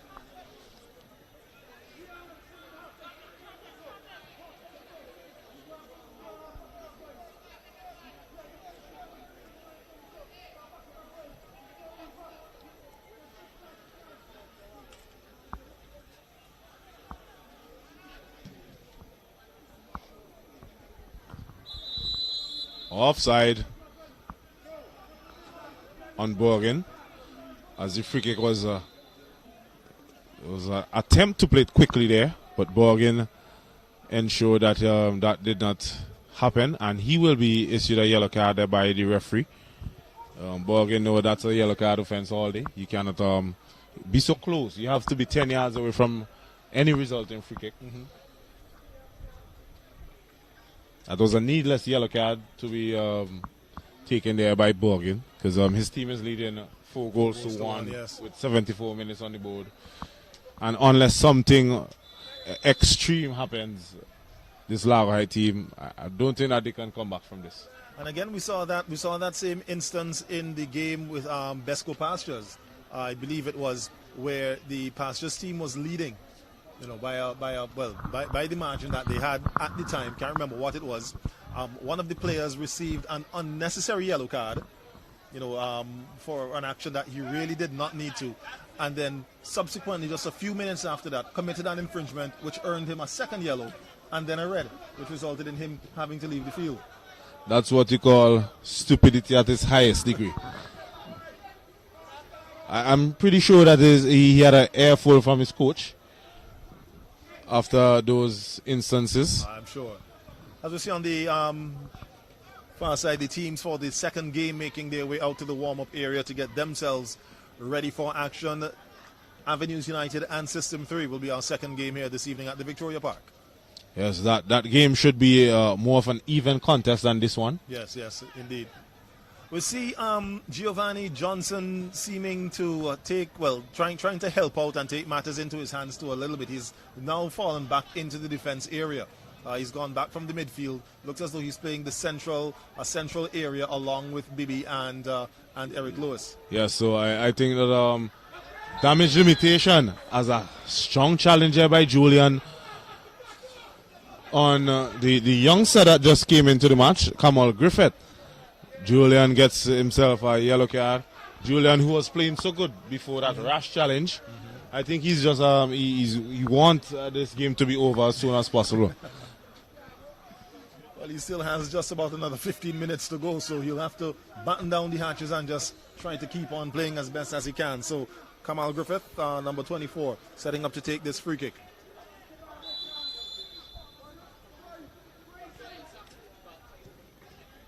So outswinging, chested down there by Zidane Sam. Christian Gonsalves plays it back into touch. And a defensive header there by Johnson. Yes, and, well, from but the Borgin, he came from an offside position. He made an attempt to the ball. That's why the offside flag was raised. Borgin is not amused by that decision. For a minute there, I thought that the referee would have signaled that it was a goal kick. And he was protesting because the ball would have come off of Johnson last. Yes, Bailey. Plays it down the line for Abbey. For the Mwingi. Can't get around Gordon. Here's Bino. As JEBELLE just playing it back there to the goalkeeper.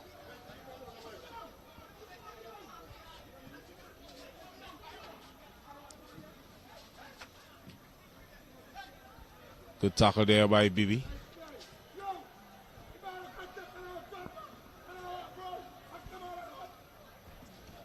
The JEBELLE FC team just content and just knocking the ball around just for a few seconds, probably just to catch their breaths. You know, they have a 3-goal advantage here, so they can afford to use up some time and also use that time to probably get some oxygen back into their lungs. Johnson, I don't think Johnson is happy with somebody up here. I mean, this is about the second or the third time that he has tried to pick one of us out. Maybe it's the camera lady, maybe it's the other lady taking pictures. I'm not sure. I myself would have been taking evasive action had that ball came into our box. Definite signs of frustration there, but now we see Griffith. Griffith outfoxing himself there. He tries what we call a Spanish. And I think he only succeeded in putting that ball out of touch for a goal kick for the LARGO High team. And I'm wondering if he was again expecting that Joseph was going to make a run into the box and put the ball where he thought he would have been. But from where Joseph was, there is no way that he could have gotten to that ball before it went outside. But nonetheless, it's still here at the Victoria Park. Here's Oliver with JEBELLE FC trying to get the ball in there to Ralph Odenigwe. It's Odenigwe back to Oliver. Oliver lifted off the ball there. The infringement occurred right under the referee's assistant on the far side, who seemed to not be interested. He probably wants the game to be over as well. You can see the referee, he blew his whistle and was looking at him like, hey man. So it's a free kick for JEBELLE. Sorry, not JEBELLE, for LARGO Height. Again, it's going to be lined up there by Johnson. This time with his left foot.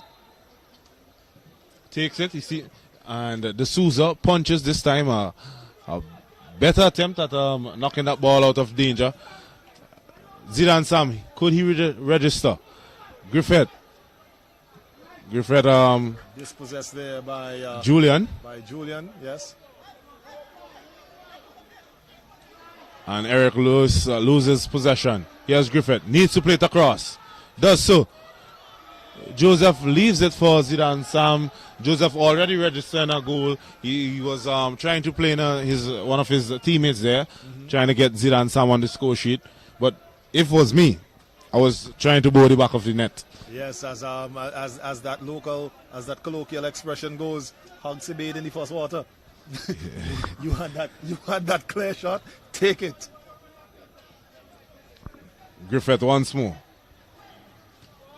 Drills the ball across. This time, the big right foot of Eric Lewis denies him. Here's Boy. Tries to get around Brong. And Brong does well. Sticks to his task pretty well.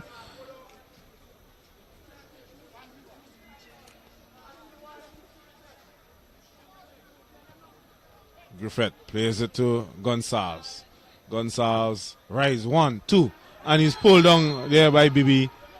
That's a yellow card. That should be a yellow card just on the edge of the 18-yard box. Free kick in a dangerous position here for JEBELLE.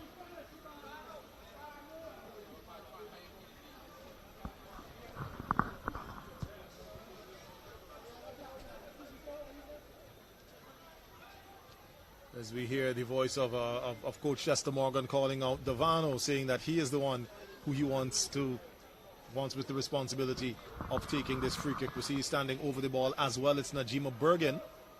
So we've got 3 players in the vicinity of the ball. Bergen might be lining up to take it with his left. Bino the boy. The boy, yes. Sporting the captain's armband. Maybe he might get an extra birthday present here this evening if he takes the shot and finds the back of the net. So it's Bino with it. Defense, the wall standing firm, ball bouncing off of them. So it's a corner kick for the JEBELLE team. Another chance of a set play. Another chance to increase the advantage.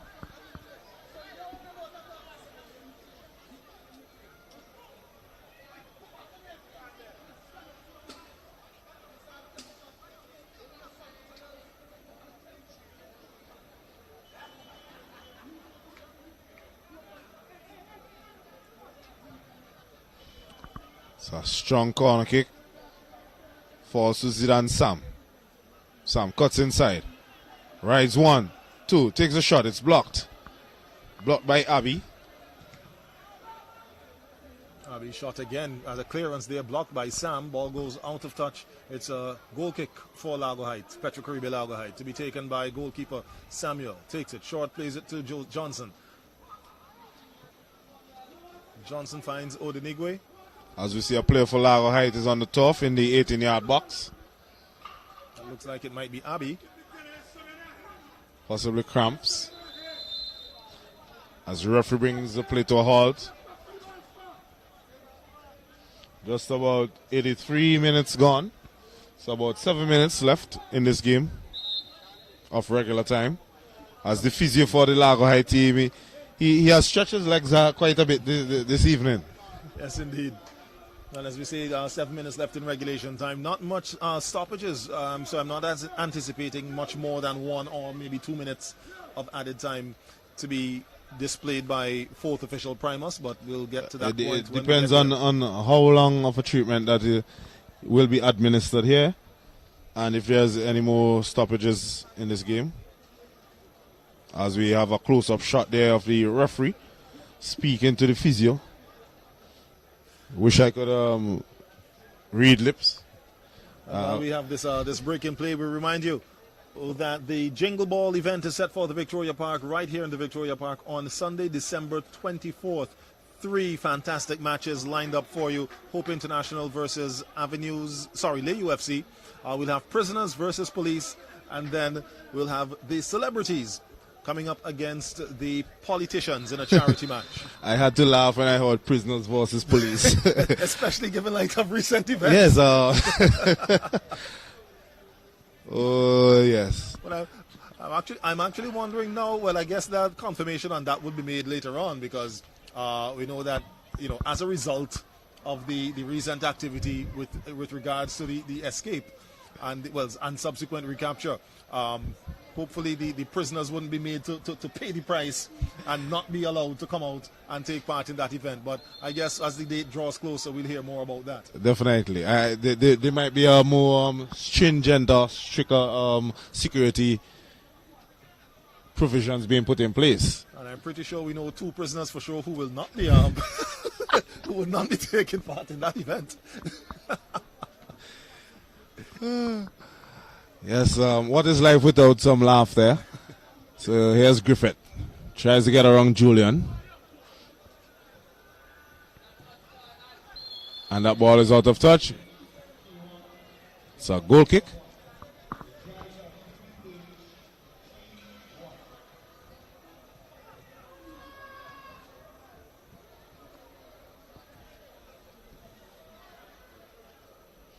Bailey feeling the challenge of Gonsalves.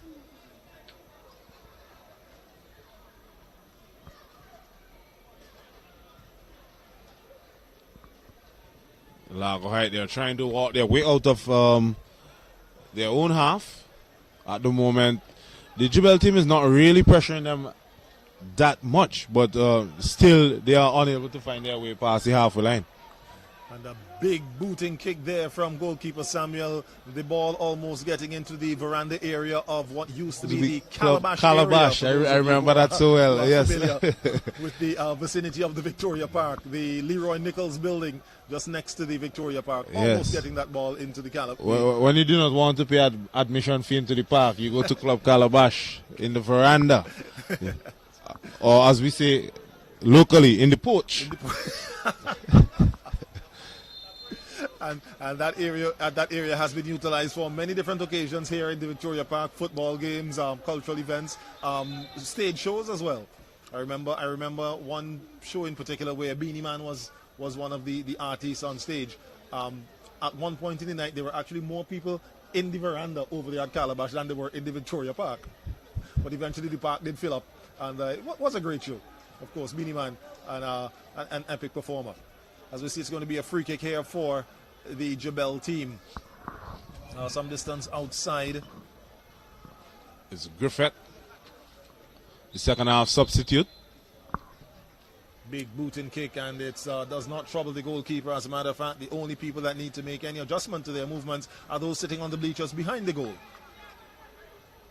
Yes, and the ball was hit. It was not hit with that much pace, so they didn't really have to do much. No, had it been one of those clearances by Johnson that we like that and we might have seen people scampering. In the meantime, Tion Gordon with it. Gordon plays the ball across there. He finds Gonsalves.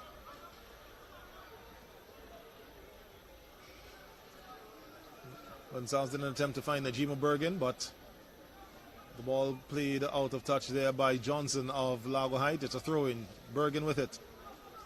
Again, Johnson intercepting the throw. And his clearance, or attempted clearance, again, that is thwarted by Kamal Griffith. So free kick there, foul on Bailey. So Largo Heights seems to be playing with 5 men in the back. A bit of a lopsided defense. Good turn there by Christian Gonsalves. Plays it across the turf, but there was Bibi. Turn it outside for a corner kick. Possibly the last kick of the match. Possibly. We have the referee looking at his watch. And the fourth official now programming his board to indicate how much added time will be given. We're into the 90th minute here at the Victoria Park. As we try to sneak a peek on the fourth official's clock. And the ball swung in and then out by Emery Bailey. So 2 minutes is what we'll have left to play here at the Victoria Park between JEBELLE FC and Petro-Caribe Largo Height. Just score 4-1 in favor of JEBELLE. As we see some activity there between, I make it, Bergen and Abbey. The referee finds it necessary to intervene. Bergen has to be careful. Yes, he is on a yellow. Yes. And also there are 2 minutes left in the game. There is really no need for any extracurricular activities. None whatsoever. And knowing Bergen gets riled up a lot easily. A lot of times he needs to keep his head in check. But he taps Abbey on the shoulder after the speech there by the referee. No hard feelings between the players. And we continue as we play closer to the final whistle.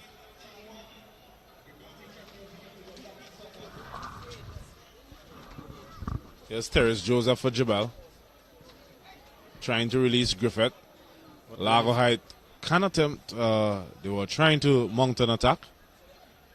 Did not come to anything.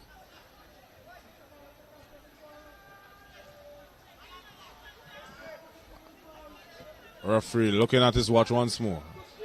An attack for JEBELLE. Here's Griffith. Griffith tries to get around Julian, but Johnson comes across. Double teaming him. Manages to get the shot off, but goes straight to the feet of the goalkeeper Samuel. And with that kick, that's the end of the match here. JEBELLE prevailing 4-1 against Largo Height. Goals for JEBELLE was scored by Marissa Maki, Najima Bergen, Terrace Joseph, and Emerald George. The lone goal for Largo Height was netted by Giovanni Johnson.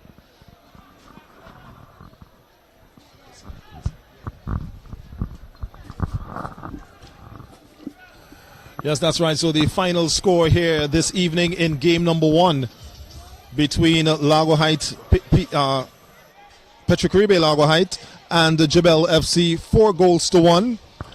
The opening goal for this game came from Giovanni Johnson in the 15th minute from a beautifully taken free kick. And then they were followed by goals from Najima Bergen in the 30th, Morrison Mackey in the 32nd, Emerald George in the 52nd, and then Terrison Joseph in the 66th minute. So with that victory there for JEBELLE, it now puts them just above Avenues United. But of course, that might be short-lived because that depends on the results of the following game, which will be between Avenues and System 3. So Avenues will be looking to retake that spot from JEBELLE. As we get ready and set up for our post-game interviews, as Mosiah will speak to representatives of both teams, we remind you that tomorrow it's all about the women here at the Victoria Park. The women's football event, it starts at 12 noon and it will culminate, or it will continue at 6 p.m. with a combined national team coming up against a committee select team. And also on December 20th here at the Victoria Park, the highly anticipated Jingle Ball event put on by Awesome Entertainment here at the Victoria Park will feature 3 massive games. That's right, Layu FC and Hope International will square off in game number 1. That will be followed by the Prisoners versus the Police in game number 2. And then we'll have the final game of the evening, which will see the celebrities, handpicked celebrities, coming up against the politicians, is what is advertised. And then, of course, something for the fans, where they'll get the chance to kick for cash penalties against former national goalkeeper Fitz Bramble, newly elected MP, as a matter of fact.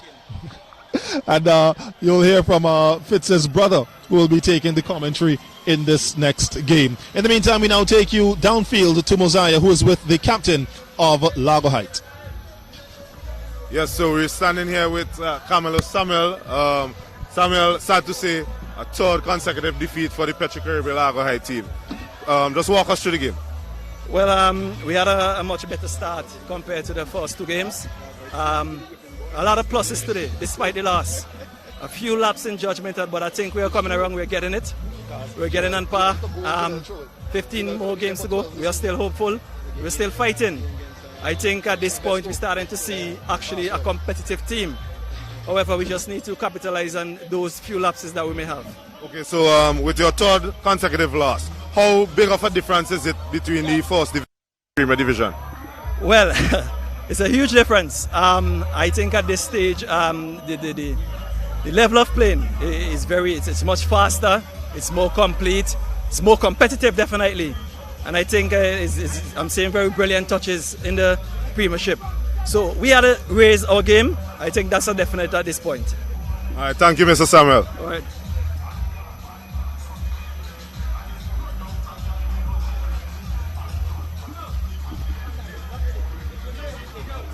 Yeah, I was short enough now.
Welcome back to the Victoria Park. We're seeing it's the two teams taking the field for the second game here in this Friday evening doubleheader.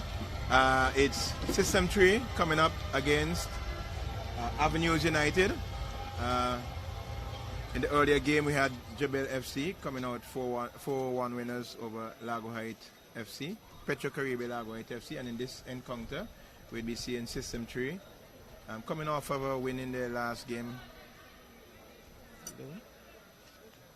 System 3 will be coming up against Avenues United. This is always an intriguing clash because we have some players from the Avenues United team who would have grown up in the System 3 camp, if you want to call it that, and as young players, youth players coming through, and they're always ready and raring to take the fight to the System 3 outfit.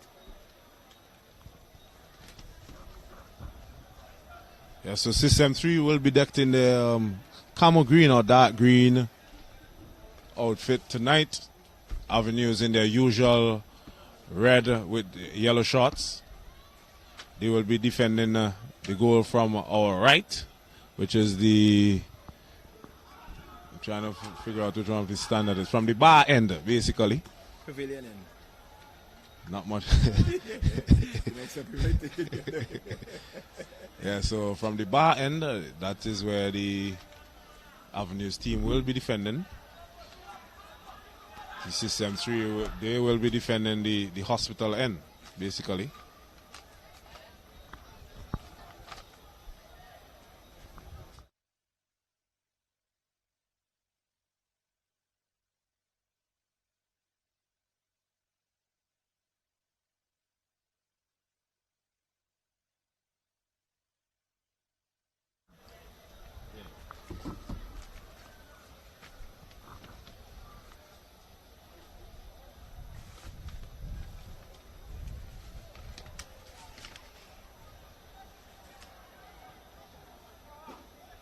System 3 would have drawn their last game against Cyan Hill FC 0-0, and Avenues they would have been defeated by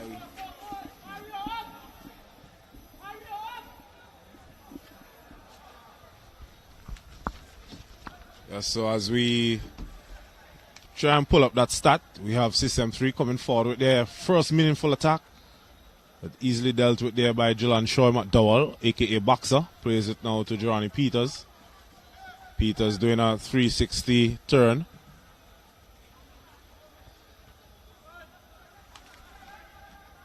There's Ted Roberts. Ball is played down the flank.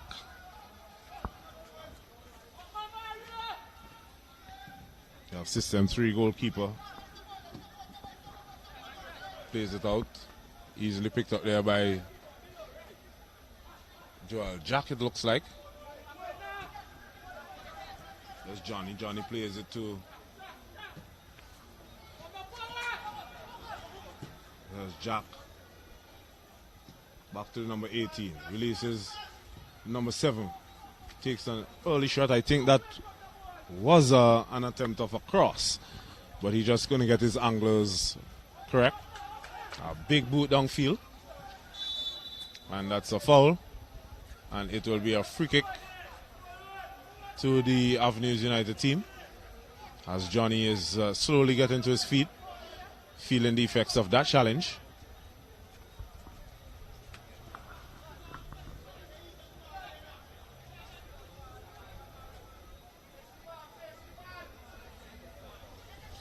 So Avenues will be starting with Osman Denny in goal today, more affectionately known as Ozzy, a very good shot stopper.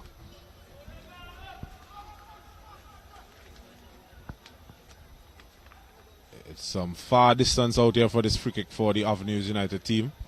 We have about two players standing behind it. That's the number 11,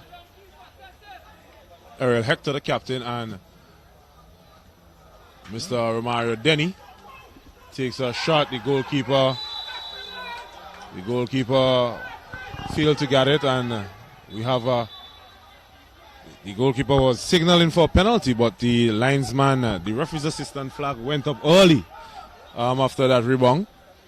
So the blushes there being spared.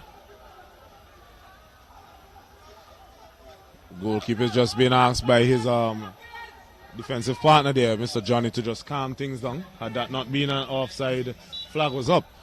There surely would have been an early penalty for Avenues. Yes, because the goalie did come out there and made a rash tackle. Yeah, rush of blood. Yeah.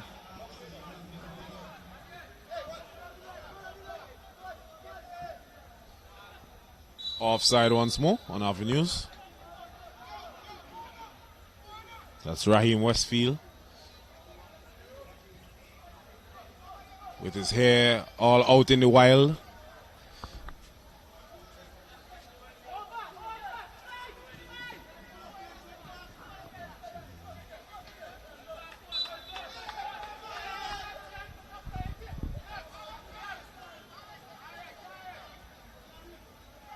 Yeah, the referee there just asking the Avenues players to just relax.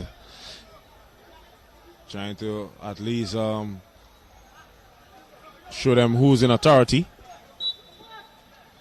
This is Johnny with the free kick for the System 3 team. Plays it wide to the skipper. Seems to be Lonzo. Yes, Alonzo Butte out there, skipper in the System 3 outfit today. There's the number 23 for Avenues with his blonde or bleach hairstyle. That's Ashroy Patterson, easy to make out. Making the job a bit easier for us here in the commentary box. We know footballers love to have some outlandish hairstyles. The Paul Pogbas, the Ronaldo Nazario from back in the days, he had some weird haircuts. Then if you remember Valderrama from Colombia, the blonde mop hair style. Yeah. This Avenues who have started the match in the ascendancy. They're in the System 3 half in this opening 4 minutes.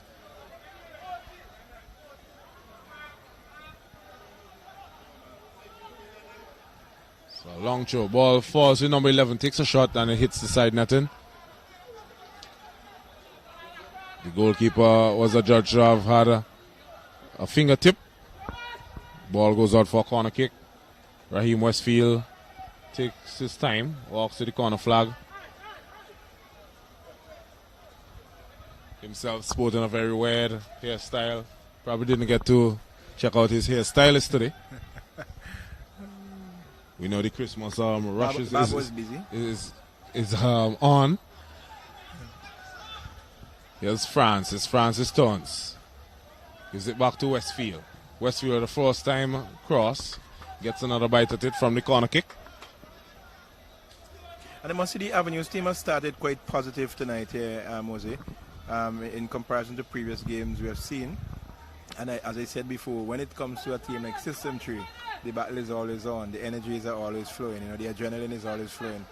They would like to really get a win here because they have not started out very well in the tournament so far.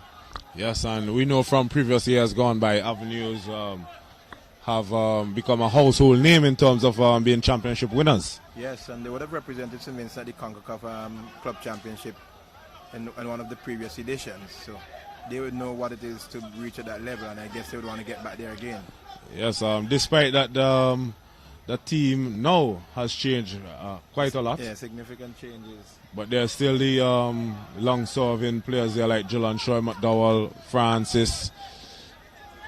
And Avenues is a household name in St. Vincent for quite some years now. So as a little boy growing up in Bottomtown, when you come to the park and Avenues is playing, it was Avenues, Rosian, Sion Hill, Pashas. Those were the teams that, or the household name. Shot and goal. And it's goal. Romario then he scores, catching the goalkeeper off guard. Avenues, as we said, started quite positively. Yes. And they have the opening goal to show for it. It was a very smart shot. As we see, Westfield plays it over the top. A touch there by Johnny. Assisting Denny. He hit it well, low and hard. Goalkeeper failed to get anything onto it. But I don't know if you observe in the replay there, Hector was in an offside position. He realized that he was in an offside position and he just stopped running. He did not put himself in a position to be called like I saw last night. The ball is heading straight into the back of the net. One of the players was in an offside position. All he had to do was leave the ball alone. It would have gone into the goal. He would have gotten a goal, but he chose to tap it in and was ruled offside.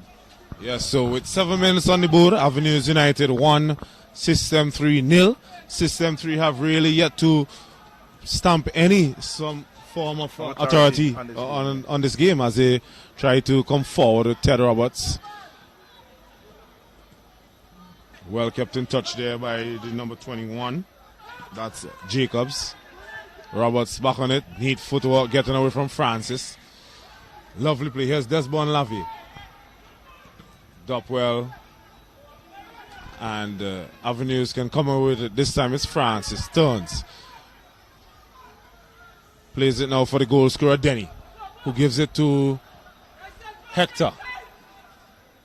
And the defense was on point there. That is Mr. Joel Jack.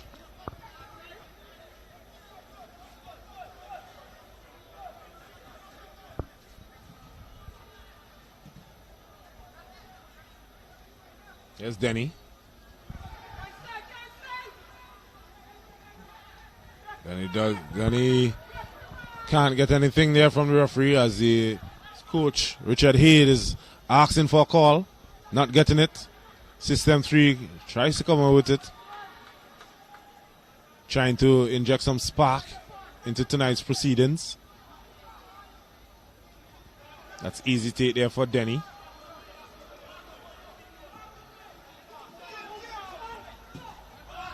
It's Patterson released Johnny with a good sliding tackle. Joel Jack with a strong challenge here on the number 4. That's Donja Charles.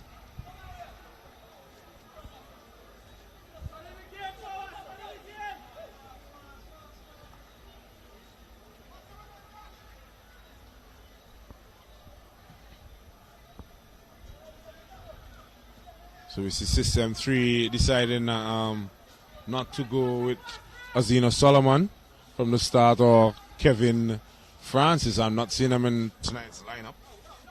Not sure if there's any injury or just a tactical move. We have Jonte James leading the line up front.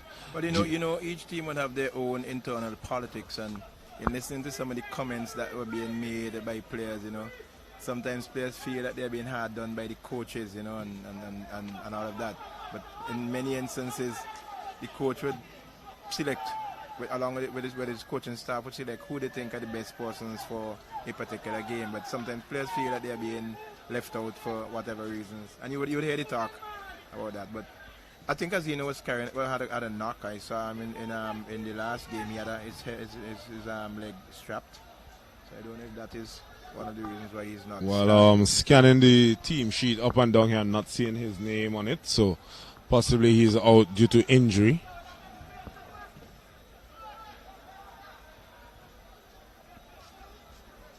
Yes, it is live Premier Football action here at the Victoria Park. This game is being played by Avenues, who are coming forward with another attack. They are taking on the System 3 outfit. Avenues have already scored. That goal coming from the left boot of Mr. Romario Denny. Here's Ted Roberts for System 3.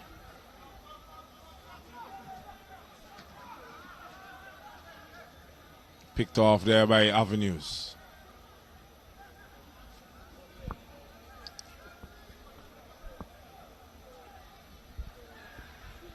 It's a free kick to the Avenues outfit. That is the number 15 winning that throw.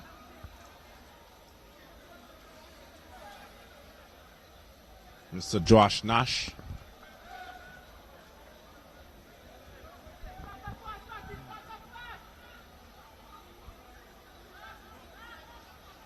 I'm also not seeing Javin Sutherland. But remember, he got a red card in the last game. Oh, well, I missed the second round. He did make a vicious, violent tackle and one of the players, and he was given a straight red card and had to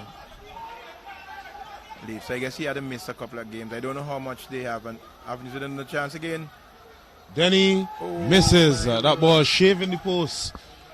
That was with his weaker right foot, so we would give him a little leeway on that one, but nonetheless, he should have really bowled it back off the net. He should have finished there, Mosey. A striker in those kind of positions should really have put. Yes, he should have wrapped his foot a bit more around that shot. The goalkeeper came off his line, and the empty goal is there gaping at him, and he just kicked it around the left up right.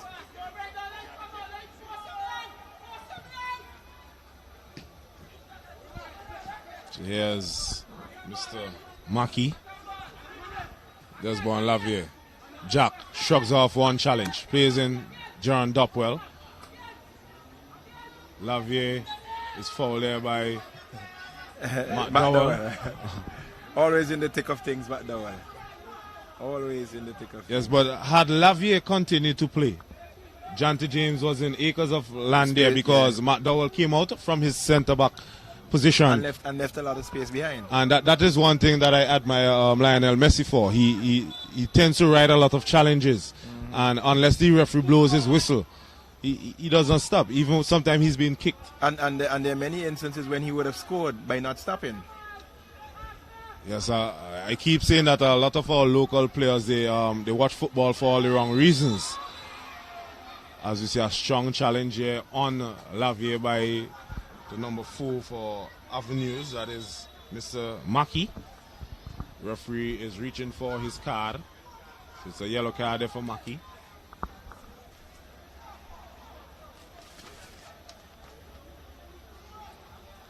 It's a free kick in a dangerous position here. System 3 will attempt to draw level here from this kick. Seems to be Nash and Ted Roberts standing over this free kick.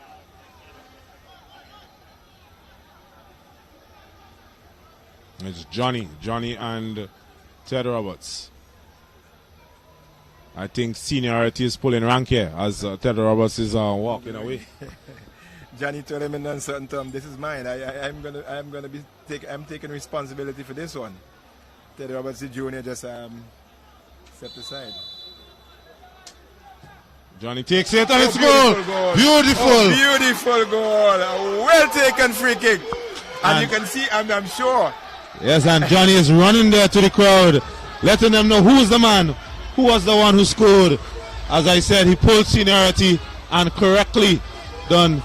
The goalkeeper was beating all ends up under the bar. Then he had no chance. No chance whatsoever. And beautiful free kick indeed. So it's all level here. That would lift the spirits of the System 3 team, because I mean, in a situation like that, and to have a free kick like that being taken out of the top jaw, you know, yes. it lifts the spirits. Keyshawn Johnny with a contender for goal of the season. Yeah.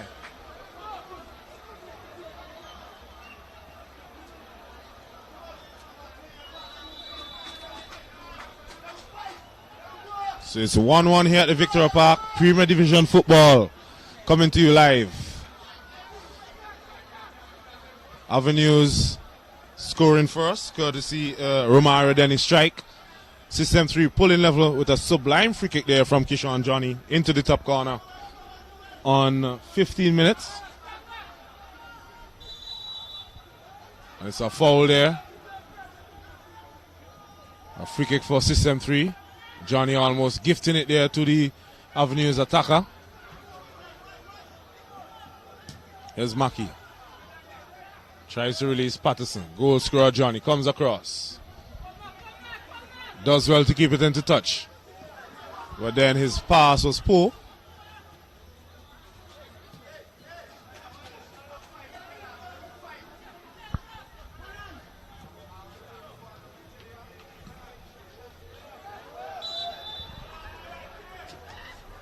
Yes, so in case you missed the first game, JEBELLE FC, they triumphed against the Petro Caribbean LARGO High team, 4-1. It was really a one-sided contest. I mean, 4-1 does not reflect the amount of chances that JEBELLE got. Definitely, JEBELLE should have been had double figures. I came into the park late, Mosey, And I came in just a little bit into the second half, at the start, just after the start of the second half, and Jebel had about 8 clear-cut chances in that period. Well, they had a similar amount of chances in the first half. That's probably in the first 10 minutes of the game that they had about 8 chances. Is this a reflection of why our national teams, when we go to play, we can't score goals? Is this a reflection of what happens? It definitely is, because in previous international encounters that I have witnessed, our national team, they keep carving out opportunities. It's not to say that they are not creating opportunities. It's just the final play. Yeah. That's what they are lacking. I think it's a lack of composure and mental capacity that the players are failing to administer. There's Westfield. Is confronted there by Butte, who gives up a throw-in.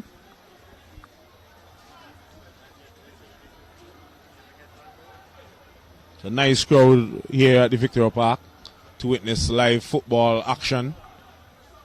This is Premier Football.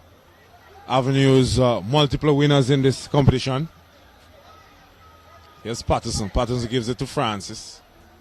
Francis plays it out wide to Mackey. Mackey is rushed there by Jack, results in him playing a poor pass, gifting an easy goal kick there to the System 3 outfit.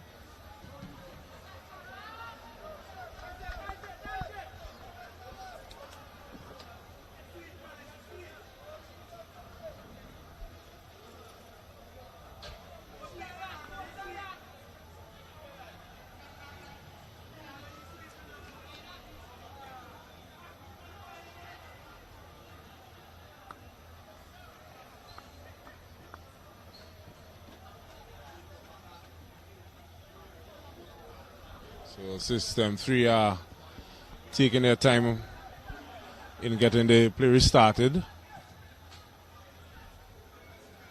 There's Jonty James, who was tackled there, won himself a free kick. James has not yet made his mark in this match. He's not getting any license to roam and get the room in which to operate, in which he thrives so efficiently in. Keyshawn Johnny for System 3.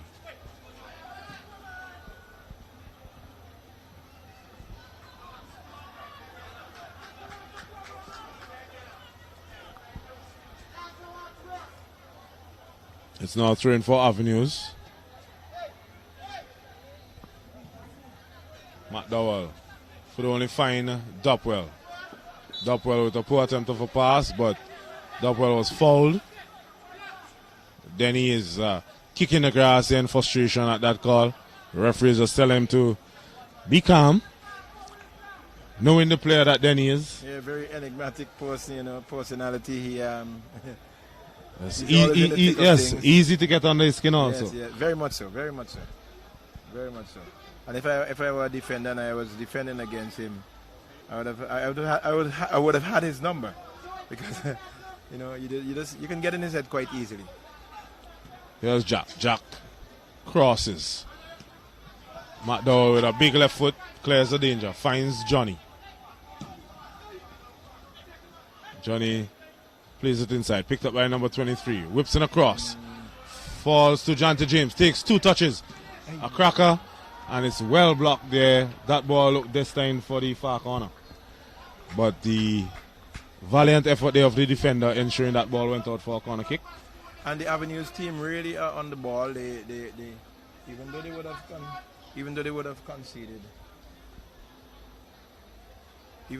conceded that from that beautiful. Well, that's a top job. They said a top job play. No, the goalkeeper had no chance there. That's a nice set piece by System 3. But they're really applying the pressure in terms of close marking, close man-to-man marking, and they're not giving System 3 any room at all. The referee blows there for an apparent infringement in the box, because that would have been a corner kick, but the referee spotted something that we didn't. He's closer to the action. Not seen any complaints there by any System 3 player, so he definitely got that call right. Denny with a goal kick. It's a foul. The referee was well positioned there as Jack just pushing into the back of Denny.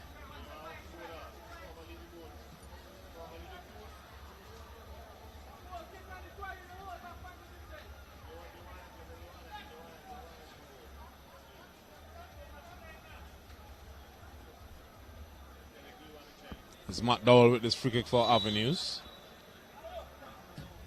Plays it over the top. System 3 defends well. A loose ball. Strong challenge.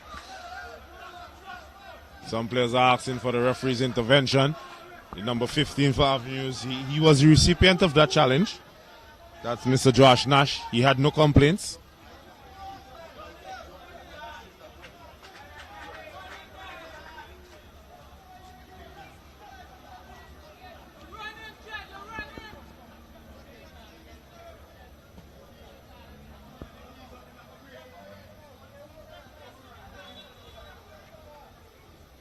So the referee just bringing a halt to the game as Patterson and Johnny are getting in a war of words. Johnny just bringing the referee's attention there to something that Patterson had said to him.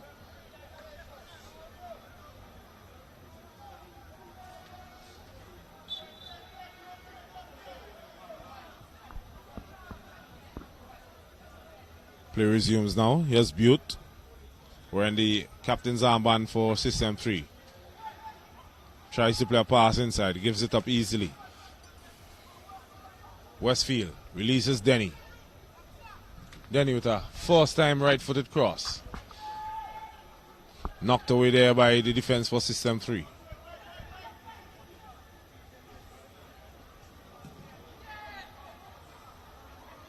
Ted Roberts holding on too long onto that one. Loses possession. Here's Patterson. It's a 3-on-3. Patterson electing to go wide, which was the wrong decision in the end. Easily thwarted there by Johnny.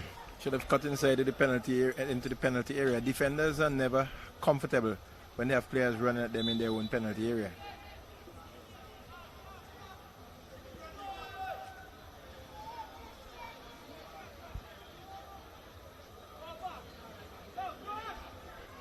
It's a free kick for System 3. And it's good to see in many of the teams, Muzi, that a lot of their past players are now coming back to actually offer assistance in developing the teams as coaches, physios, what have you. And that is good to see. You know, in times gone by when players were finished with the game, they were finished with the game. That was the end of that. You may see them. Love you. Some neat footwork. Plays in the number 23. Get his name for you in a bit. That's Aaron Collis. Collis with a shot. The ball was deflected outside for a corner kick. Yes, touching on that point, that shows continuity. Yeah, definitely. And it's always good because you're familiar with the surroundings and you would have been there from the start, basically. And you could pass on some of the... Some definite knowledge that you would have garnered throughout the years. It's a corner kick on this near side. In swinging. Good save there by Denny. Header, a glancing header. Denny was going on the wrong side. He took a kick there that almost resulted in a goal. And thankfully... Denny could have waited. He has all of 6 seconds. Well, we know in many instances that go even sometime up to 12 seconds because the referee don't really pressure you on it once they realize that you're going to put the ball in play. He tried to take it hurriedly and into the back of one of the System 3 players. Could have ended disastrously for him because it could have rebounded right into the back of his Yes, because in the previous game we had 2 goalkeeping errors that led to goals for either side. Yes. And I don't think Denny nor the Avenues team would want a reoccurrence of such. Roberts, that pass is overhit. It was a very good idea.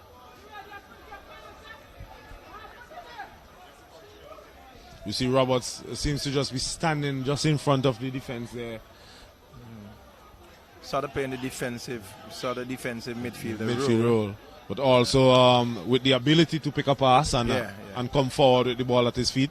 He's a very, very good emerging developing player, and I think if his talent is harnessed and so on, he could do well for his country and probably at the international level in the not too distant future. Yes, because having seen him played in the inter-college football competition, many a times I would have said if I was coaching his team, I would have preferred to play him in the midfield role because what he brings is calmness on the ball, his ability to drive forward and pick a pass, and he can also shoot pretty well. And he does not shy away from a tackle.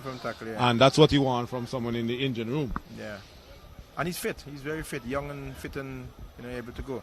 I think though he prefers much more to play on the left wing back. I think that's his pet area. He loves that area, playing in the left side of defense. So we see System 3 almost shooting themselves in their foot. As we know, the modern day football starting the short attacks from your goal kick.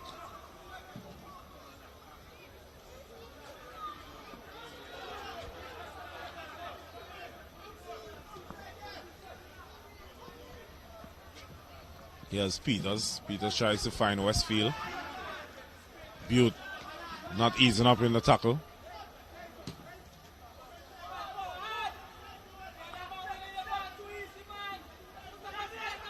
There's Johnny, easily shrugging off the challenge of Patterson.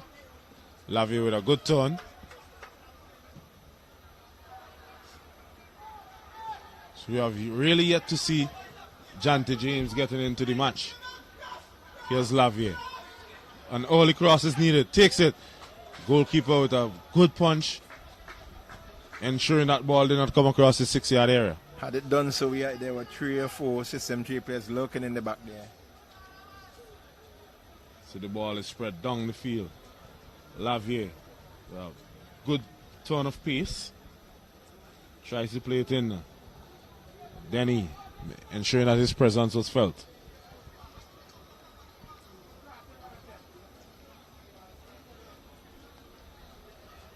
The previous corner kick proved some trouble for the Avenue's defense. Roberts, this one is flat. But System 3 are back with it again. After conceding all, the System 3 have ridden the tide of the Avenue's outfit. Yes. And have now stepped up their game, and I've been playing some significant plays in the half of the Avenues team now. They are on the back foot somewhat, but they are weathering the storm pretty well for the time being. Yes, I think if System 3 could get Jante James more involved, then they could spell more danger. James is a man, he's very quick. He loves to shoot also, and he can dribble as he now gets a touch. Plays in, tries to play in Collis there, but too heavy of a pass. And you could see that they are playing with a plan, even though we've seen 2 or so overhit balls from them. You could see that they didn't know what they're about and what their intentions are. And Avenues would have to be very wary of this, because we know in the latter part of their last game they got a little bit leg weary, and System 3 could be a handful if they continue in this vein. Yes, as Roberts plays it out to his skipper, Butte. Butte comes forward, shrugging the challenge of Westfield off. Good pass inside. James feels the control. Here's Patterson for Avenues. Confronted there by Johnny. Johnny and Patterson, they're having a good duel going on. Here's Mackey. Tries to find Hector.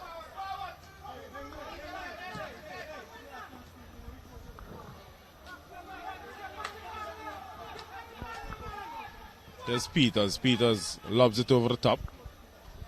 But the presence of Johnny ignites.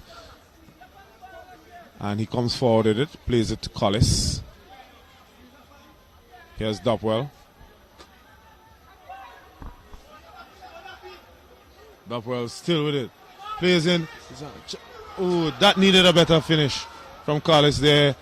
Dopwell did really well to ride the challenges and come into the box. And the weight of the pass was really good by Dopwell. As we go through the highlights there, Dopwell coming forward from midfield and lays it really sweetly there to Collis. Collis should have really drilled that ball.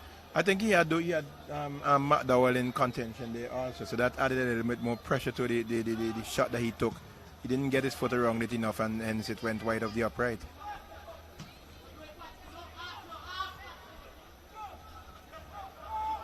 Here's Roberts for System 3. Comes forward. driving run, plays it out wide. And the cross is knocked out of touch for a corner kick.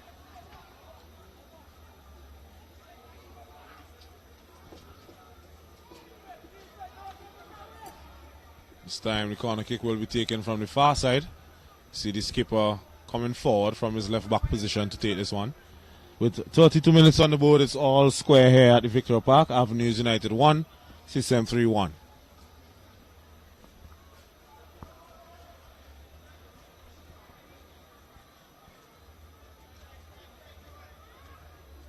Butte with an in-swinging corner. Can't beat the first defender in Denny. Ball falls to Roberts. Roberts with his weaker right foot. Gifting a chance for a counter-attack for Avenues with Romario Denny with a heavy force touch. Dousing the Flames on that attack.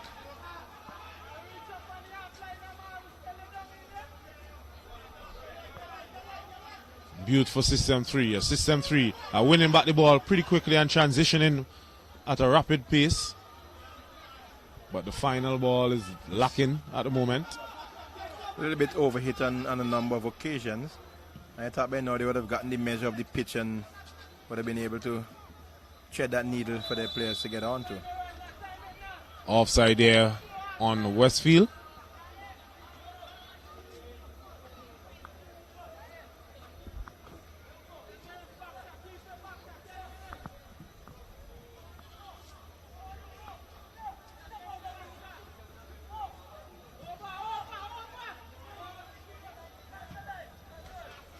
Johnny is pressure there by Westfield.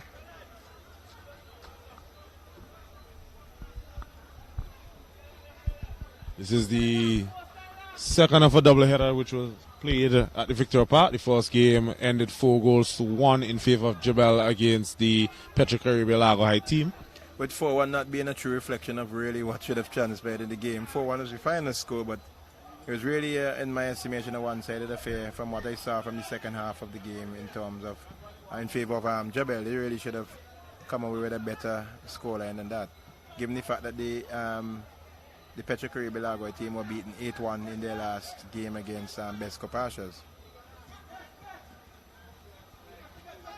It's Avenues as they try to maintain possession, but poor control. Gives the System 3 team an easy throw-in. Jack to Dopwell. Dopwell, nice pass to Collis. Collis seems to be out of pace there. Allows the veteran McDowell to pick it up. Here's Mackie. Hector. Romario Denny. Good cross. Roberts knocks it down. Ball falls to Francis. Francis takes a shot. Goes over the crossbar. No threat there on the goalkeeper. Score remains at 1 apiece.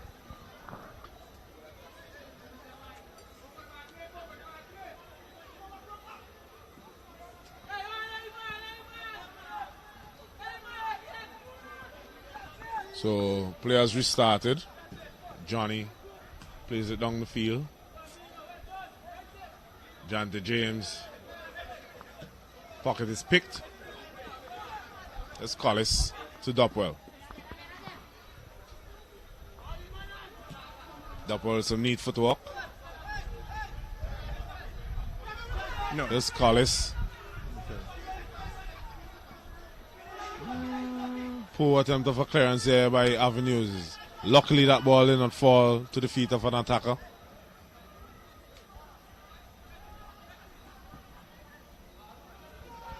Avenues come forward on the right side.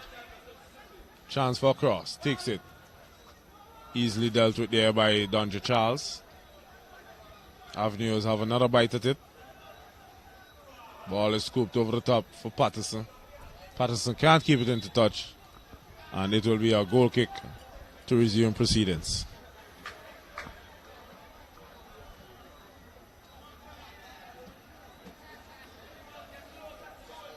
System 3 would have dropped off a tad in their pace in the pace of the game. After they scored the goal, they really stepped it up. But now they would have settled themselves now, and they're looking to consolidate. And lovely play there between Lavie and James.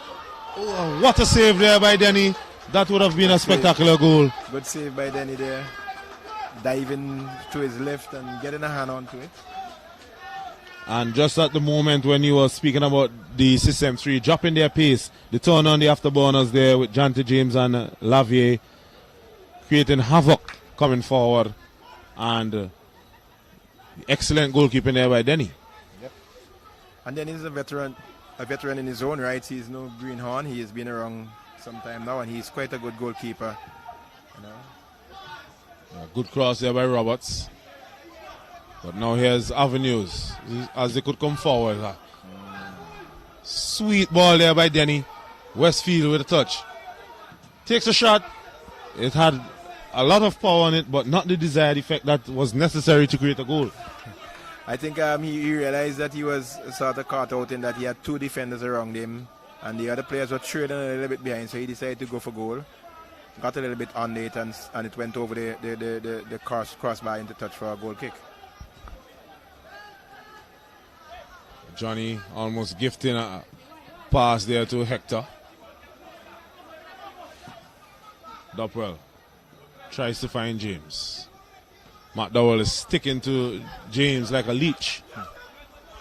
Because James thrives in the space. He loves to run in behind defenders. And I think these guys would know that, and because they would have played against him before, so they would know, and they would have done their homework well, and not giving him any chances. And McDowell is a vet in the business. But I think the Avenues team definitely here would they'll be looking to come away with something from this game. They know that they have a team of caliber, having won this competition before, and they'll be looking to get something from this game. I think some points, getting a point or all points from this game against a team like System 3 would really buoy them into the next game. So we see the number 4, Maki, getting a second yellow and an early shower with 39 minutes on the board.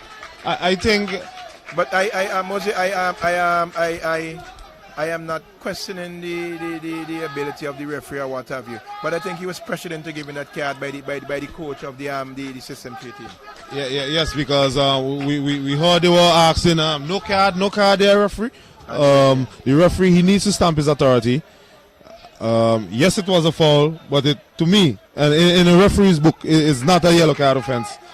Both guys, they were tussling for possession. It was basically a 50-50 ball to be had. They were grabbing onto each other. The most thing that he could have done was awarded a free kick in favor of the attacking team. So it's but the referee, he's the man in charge. We could only say our two-bit. So Avenues would have to play the rest of this first half. There's 5 minutes left in the first half and another 45 to go in the second with a man down. And we have seen in many instances, that sometimes there's a fillip that helps the team to really lift their game and really take their game to a next level. So yes, I remember some years ago in the Stubbs League, I had a team, we only turned up with 9 players, and we were playing against a team that beat us in one of the previous rounds. 2-1, I think they beat us, and we played with 9 men for the entire match. And we prevailed 2-0. Yeah, they barely had a sniff at goal. So sometimes when you play short, everybody puts in an extra 50%. Yeah. And sometimes that's all you need. Yep.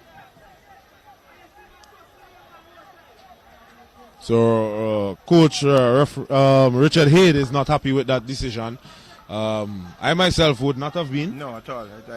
Seeing one of your defenders with an early shower.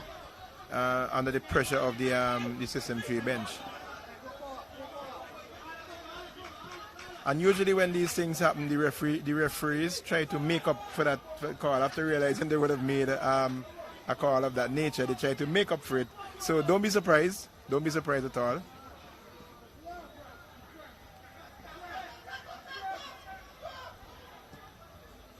Despite the one-man disadvantage. Avenues are trying to knock the ball around. He loses it quite easily. Here's Roberts now for system 3. Tries to find Collis. Collis does so. Needs an all across to James. James is left all alone, unmarked. Collis drives it into Lavier. Gets it back. Here's Jack. Jack with a short pass there into Collis. Jack is now caught out of position. Here's Denny. Could they exploit the pace? Left in behind. Westfield with a pull force touch. Easily snuffed out there by Butte.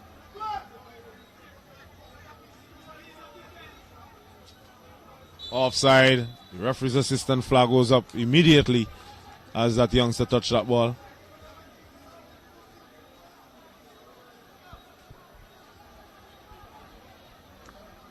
It's 43 minutes gone in this first half of play.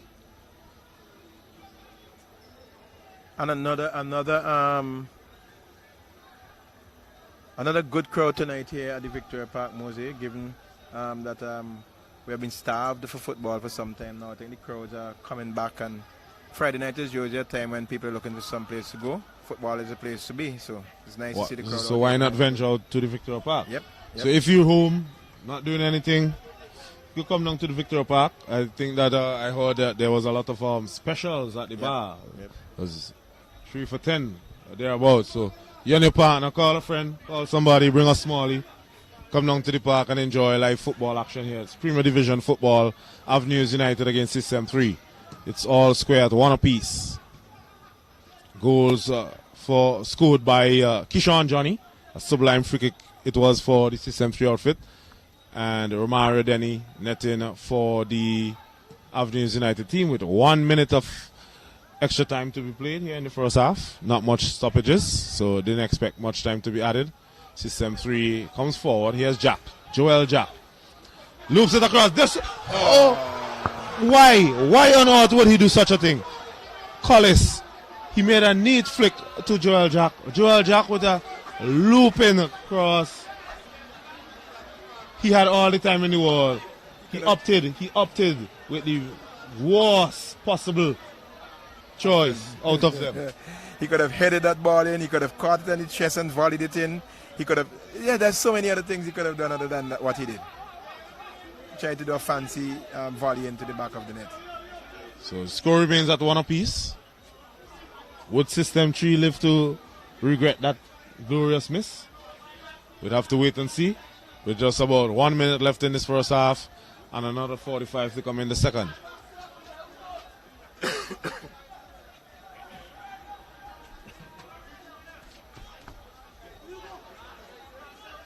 So here's Johnny.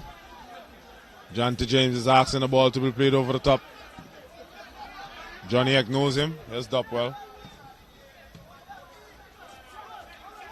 Avenues could now come forward. And that's the end of the first half. System 3-1, Avenues United 1.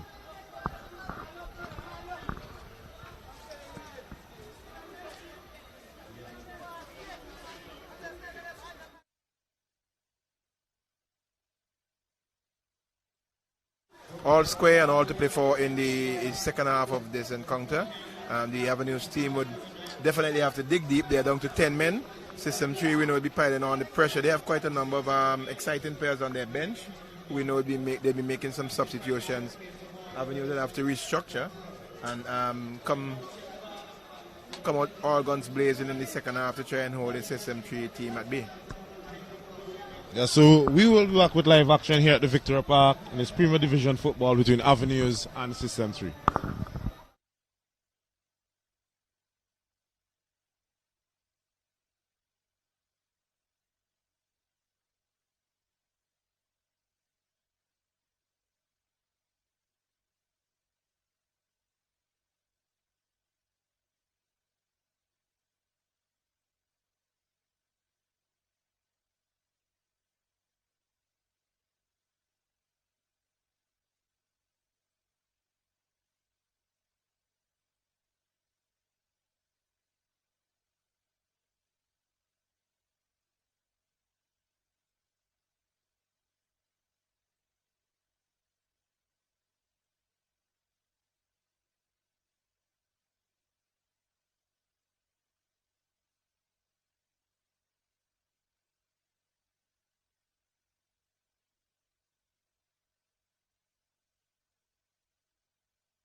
So we're bringing you some highlights from the first half of this encounter. When you come to the park and Avenues is playing, it was Avenues, Rosian, Cyan Hill, Pashas. Those were the teams that, you know, or the household names. Shot and goal. And it's goal. Romario then he scores, catching the goalkeeper off guard.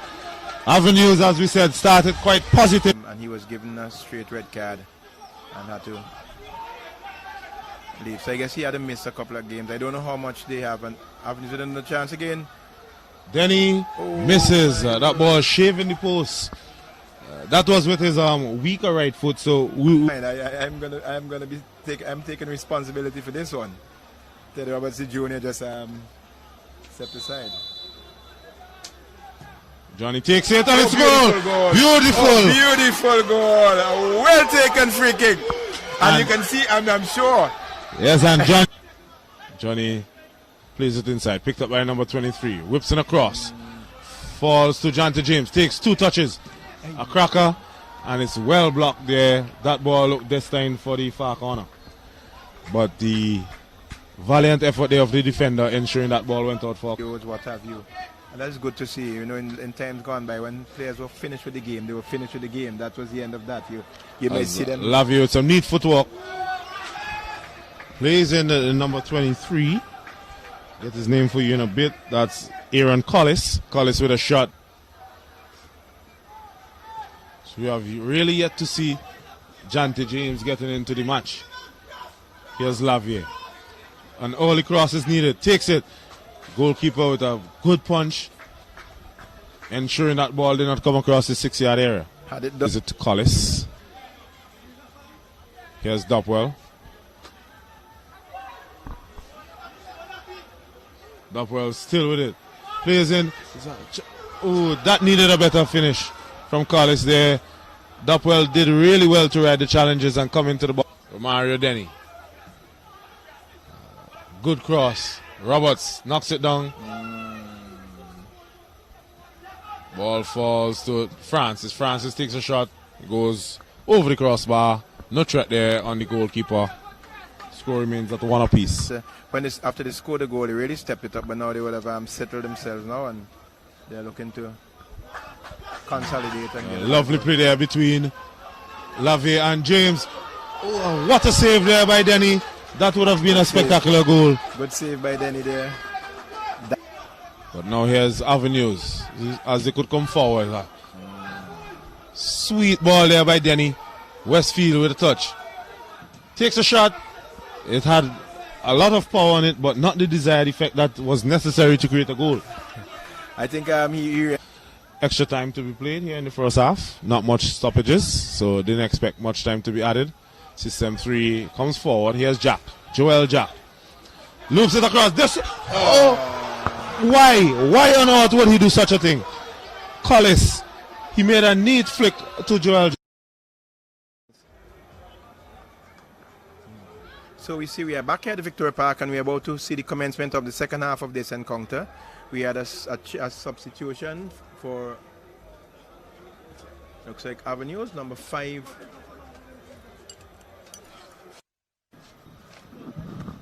That board went up so quickly, it seems that the number 5 player went off. If it's the number 5 player that came off, that would have been Johnny Peters. And number 2 is on, so I think that's Kemal Warren. Yeah. So Avenue is making one substitution at halftime, and the game has started. It's with Avenue coming forward there. Plays it across, finds Francis. Francis plays a long ball forward, trying to find Hector. Hector is on to the end of this one. This could be dangerous. Hector, oh my word, Hector gets it around the goalkeeper, but just a little bit too much on that one there, as it screamed past the right upright by inches. A good ball there by Hector. Played through, found Hector running, and he just took it wide of the goalkeeper there. He did everything right except that he just got it a little bit wide of the upright and into touch. Yes, Avenue starting the second half in the ascendancy there. That goal would have surely lifted them in the second half, seeing that they have to play the entire second half with a man down. Man down, yes. And I would have put the pressure right back on System 3.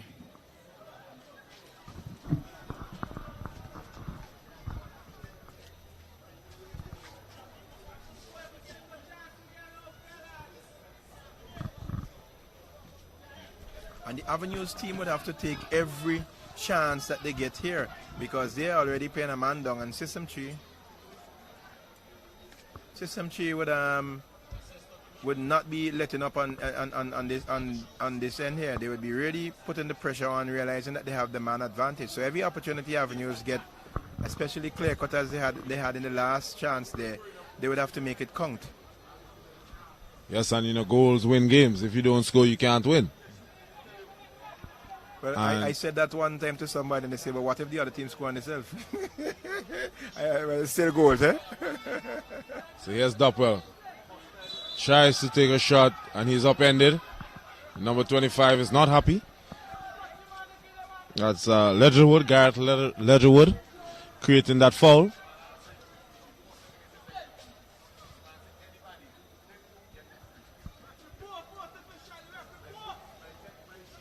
Richard Haid not happy at all with the referee in this match thus far.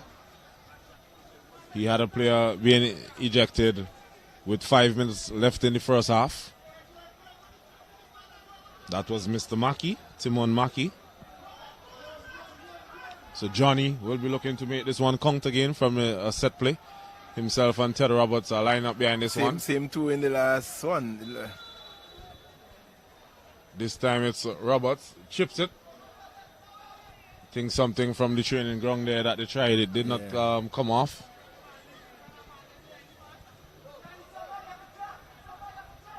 It's Butte now coming forward from his defensive position to take this corner kick.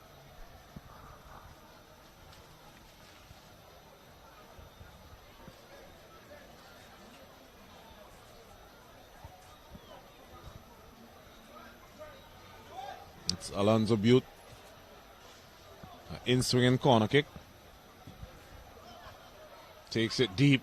The header goes up there by the number 21. It seems to have been that ball in the end went harmlessly out of touch for a goal kick.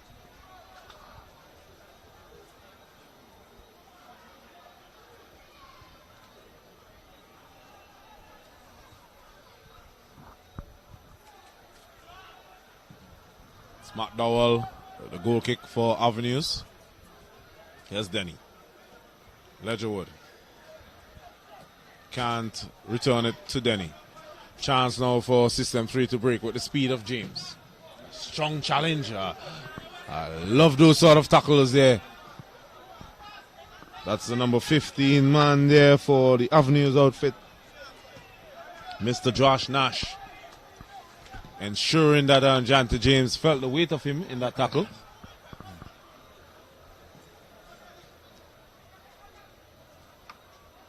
Avenues come forward. System 3, sorry. They're coming forward. Avenues now defense.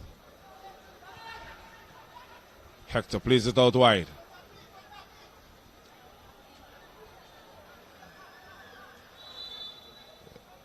Experienced defending there by Johnny. Put himself between the ball. The player had no choice. And we know in this day and age, a slight touch from an opposition, it will result in a free kick because the player is going to go down. 9 out of 10 times they'll go down. And we see it here at home, we see it internationally.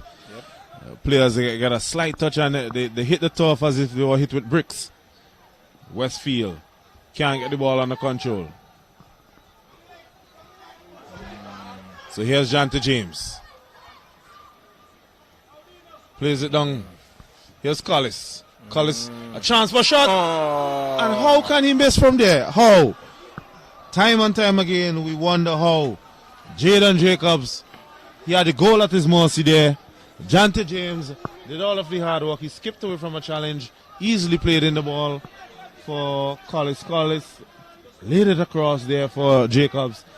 Jacobs put all the power he had into it, and he could only succeed in skyrocketing that shot. I wonder if these guys, with all of the international soccer they have at their disposal, if they look at how strikers finish, if they go on the field of play and they actually practice.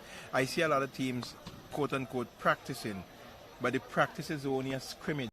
The practice is just a scrimmage where they put up 2 small goals and they kick around a bit. these days we have been seeing some effort being put into the goalkeeper training, but I'm yet to see any particular team, you know, practicing probably set pieces, practicing the attacking plays and shooting at goal and so on, finishing at any. I think that's one thing that is lacking in our local football, because sometimes I try my best to look at a lot of football internationally. Sometimes in German league and so forth, I see some set plays that just wow me. Yeah. And these guys, you could tell that the work that they put in the training ground. Yep. Sometimes they have 3 players lining up behind the ball, and sometimes the same 3 players would run over. What their responsibilities are, what their roles are in that free kick. You know? I even saw, I think it was last season with the Spanish midfielder Thiago Alcantara. He had a free kick, a ball that he played over the top for Robert Lewandowski. He just stood there, and from the time the whistle was blown, he just chipped it over the entire defense. He caught everybody off guard because they were looking for something else. He was looking for something else. Yep. And that comes from practice. That is not something you just get up overnight and do. I remember seeing a school game and the coach was hollering some instructions to the player. And the player was there on the field of play, turned to the coach, but we never do that in practice. We never practice that. So you see, I don't know. That is something we have to look at seriously in terms of our finishing, because it has been a bugbear for us over the years. You know, a lot of our players, they would get in prime positions to finish and they just muff it. Case in point, just what happened a while ago. Yes, and it was pretty much evident in the previous game between JEBELLE and the Petro Caribe LARGO team. Right, yeah. JEBELLE were carving out chance after chance. It was like every opportunity that JEBELLE came forward, they could have scored. And you see, it reflects, it comes back to haunt you, because if in your local competition you're getting so many easy chances, and with let's say quote unquote limited opposition in terms of the defense and knowledge and so on, and you can't finish. When you go abroad into the international arena where you're meeting defenders who are working you out and who are thinking and who are tackling harder and better than some of your local defenders, you're not gonna be able to finish. That's one of our big problems that we have in. Yes, it's sad to say though that I think more needs to be done from higher up in terms of getting the local coaches on board, and also I think that the local coaches need to do some work on themselves. At least there's so much things at our disposal now with the use of internet, Google and YouTube. These things, basically anything you want to find out, you could find it on those 2 platforms. I subscribe to a coaching platform, Soccer Weekly. And from time to time, I get so many different sessions that I can do. And I know of that thing, because when I was really deep into coaching, sometimes I would look at different plays. Yeah, and they give you all kinds of things. Simple things like building out of your defense, transition from defense, transition from attack to defense, transition from defense to attack, goalkeeping, crossing, all of that you get. And they give you examples, they give you diagrams of things that you can use and you can work into your very own program. And we are making an effort, whether I say we, I'm a part of the Coaching Education Committee for the Football Federation, and we're making an effort to upgrade our coaches and bring them to a level where we can see better coming out. But some people are stubborn and they don't want to get on board, but that is something that would be rectified soonest. That's true. Also, something I would like, seeing that you are part of that, when they have the coaching licenses, the timing that these things are normally scheduled. I know previously I have always wanted to get my coaching license, but due to my work and the timing, my boss would never be happy with me asking for the entire week off to go to a session 9 to 5. I don't know what could be done differently. We are trying to shift that now, where we are doing evening sessions into the night, and then we can use Saturdays for the actual practical aspect of it. So that's the way we are going, because we are realizing now that a lot of persons who really want to do that are not getting that opportunity. As you say, work commitments, and your boss is not going to give you a whole week off just to go and do a football license. Unless I decide to take no pay. But if it's something that benefits the company, fine. But when they look at that, we have Jonty James with a chance, and a block shot there by the Avenues defense, ensuring that that ball did not find its way into the back of the net.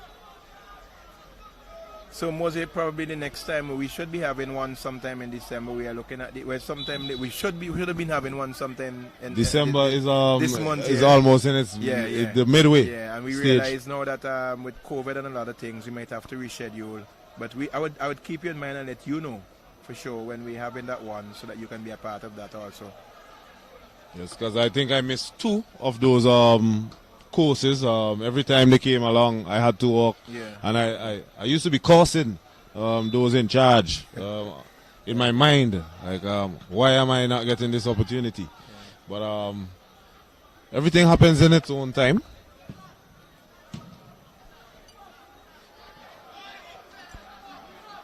As we see this, everybody except for 2 or 3 players for the System 3 were camped in the Avenues half. Yep. And in case you just joined us, Avenues are playing with a man short. The advantage was played. The offside flag went up. So we're hearing some comments there by Matt Dowell. He's just letting the rest of his players and also those on the bench know that we are playing a man down. We can't change the circumstance. We just have to we adjust. We have to be men. And we adjust too. I think I still see them running 2 or so players up front, 3 in some instances 3 players up front, and with a man down you can't be affording to run 3 players up front at a time. You pull back behind the ball, you defend, you make a defense and you midfield compact, and you try to hit on the counter. Just as you said, we had they played with they tried to play that ball early. So we're hearing the oohs and the ahs there, but due to the erection of this tent here, we're able to see that place. See that something spectacular happened that we were unable to see. So probably somebody in the crowd will tell us after the game. The tents badly positioned for the camera crew, I must say. I mean, I know that those above us and who are governing the football, they are trying their best to make the players as comfortable as they possibly can. As you see, a shot is hit there and easily dealt with there by Denny. But in terms of being able to stream everything and get the full walks, it still has its limitations. Yep. So maybe something can be sorted out with these tents here. I'm not sure what could be done.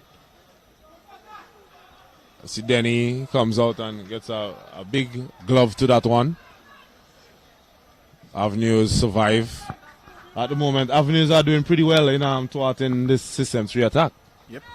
With 60 minutes on the board. A substitution for being lined up. We see the number 14 player for Avenues. That's Dukari Hector.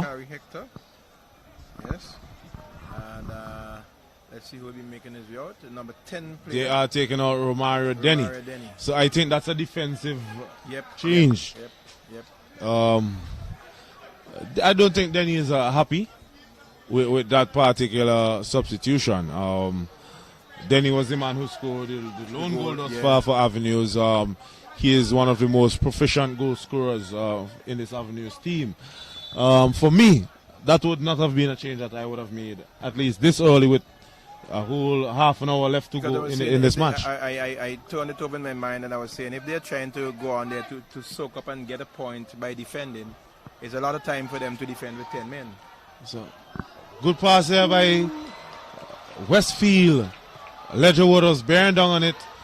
The goalkeeper came up well there, and also the defense. As you see that ball there, played down the line. Raheem Westfield with a first time cross shot. Defense. They stood strong. He took that one down nicely and played it on the first touch. Very good play indeed. So we have a change here being lined up for the System 3. Number 13 is set to check into the game. No, number 13 is coming out, sorry. That is Mr. No, the Gavin Davis seems to be a goal. He's a goalkeeper. I think the fourth official is just making some adjustment to his numbers, but the 29 is coming in. That should be Mr. Giovanni Clark. Clark. Yes, Giovanni Clark. 23 is coming out. 23. That's Aaron Collis. Aaron Collis. The man who made that acrobatic shot, which he should have made a simpler attempt at it, as we have a corner kick coming in. The goalkeeper flops at it, but Butte, the skipper, with a big right foot, clears the danger. Avenues come forward once more. Despite playing a man advantage, they're trying to at least go in front once more, trying to retake the lead.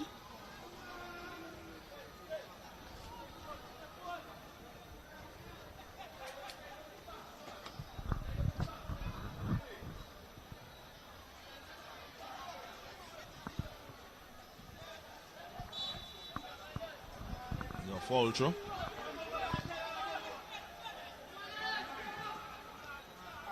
So Clark gets his first touch. So that's Giovanni Clark. He's more affectionately known as G. Hails from the Paul's Avenue area, playing against the Paul's Avenue team. Yep. Played with them, plays with them, a part of them on the hard court. And He is an Avenues man, true and true. Yes. But for now, he's playing against them, so there will be no love lost. He's an Avenues man, true and true, but a System 3 player by birth, if you want to put it that way. Because all his years he has played with System 3. A chance now for James. James fluffs at it. The ball hits the side netting. The ball had a lot of backspin on it. Another chance for System 3, goes a begging. And I think Avenues would love for this clock to be on turbo and at least get something from this match.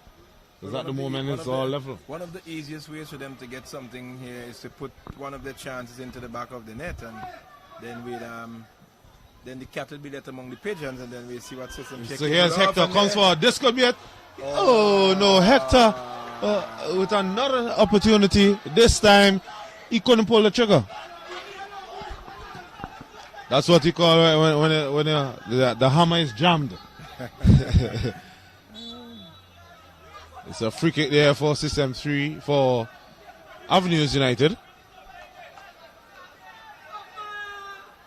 Richard Hayes is pretty much upset with Hector there. He took away the advantage by awarding the free kick. He could have allowed the play to go on, and if it didn't materialize, then he could have called it back and given the free kick. Avenues were making the attack.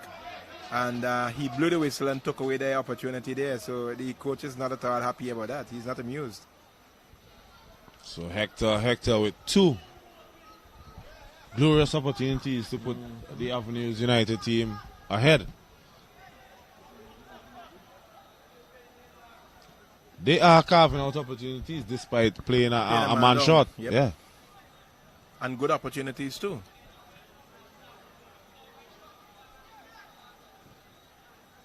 So here's Westfield. Westfield turns. Neat footwork. Tries to play it across to Hector. Unable to do so.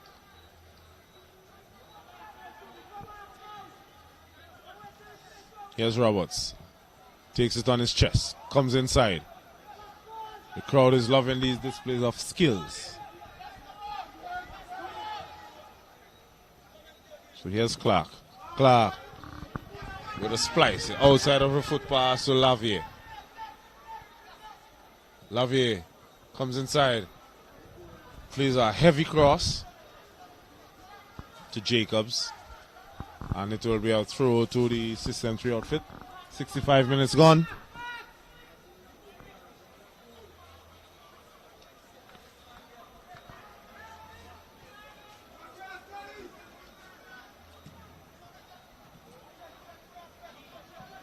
There's Ledgerwood. I think the Avenues team heard the advice that I gave earlier on. They're putting all their players behind the ball and trying to hit on the counter. And the two chances they've got from hitting on the counter, they really were good chances, and they should have been in the back of the net.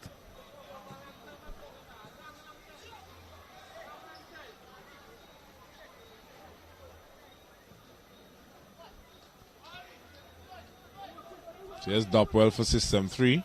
Plays it out wide to Johnny. Johnny is the man with the only goal for System 3 thus far. Avenues United goal came from Romario Denny, who is no longer playing a part in this match after being substituted. Good attempt of a switch. Clark using his body well. Tries to play it down the line for James. Unable to do so, ball goes into touch. Goal kick.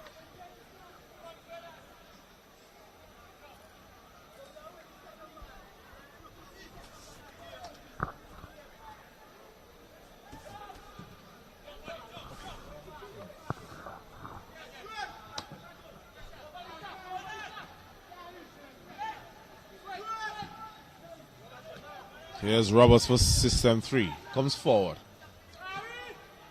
Plays it down the line for Butte. Butte tries to play in a first time cross. Defense for Avenue stands strong. Clears the danger.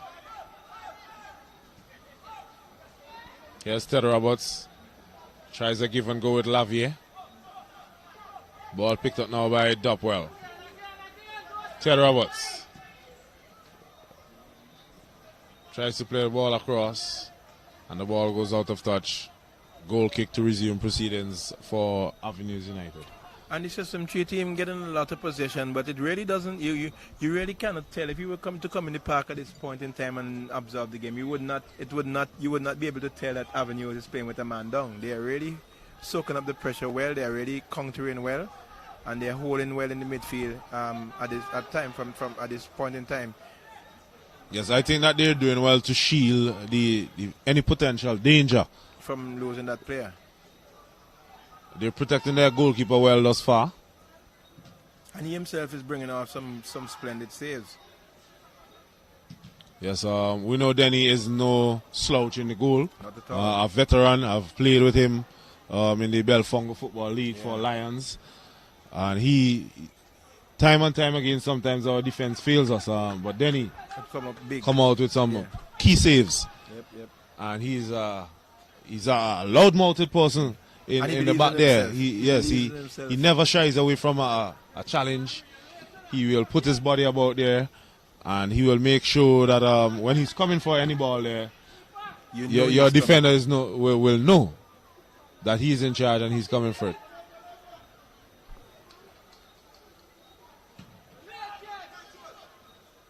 Here's Ledgerwood, confronted there by Butte. Ledgerwood gets it back from Francis. Here's Ledgerwood, comes forward. Dundre Charles. There's Damal Francis, and that's a handle. It's a yellow card there for, who is it? Is it Johnny? Looks like Kishon Johnny. Yes, so Kishon Johnny goes into the referee's handbook.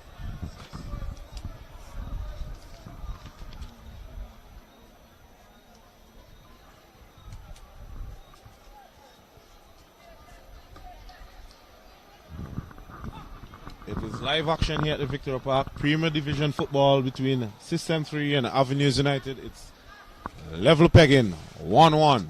Avenues United playing with a man shot. Red card for Timon Maki in the 40th minute of play.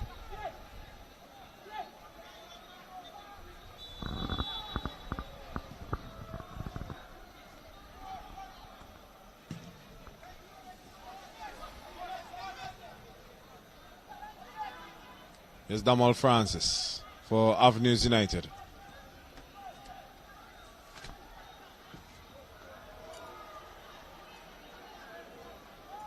System 3 coming forward.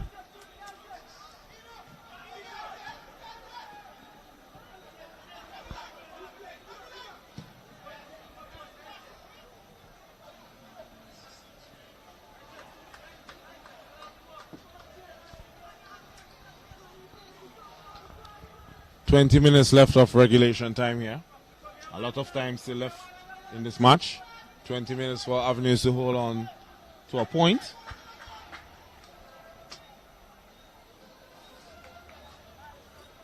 The players have to dig in more. And we would have seen in, I think it was the JEBELLE, or the JEBELLE game against Hope. Jebelle leading 1-0 right down to the end into time added on. I think Hope scored with the very last kick of the match. 92nd minute of the game or 93rd minute of the game, I think they scored. So football could be quite a cruel game at times, yes? Certainly. We have seen that so many times. The team dominates totally, getting all of the chances, and the opponents get 1 or 2 chances and they beat them 2-0 or 1-0. So free kick for Avenues after that long throw there by Nash.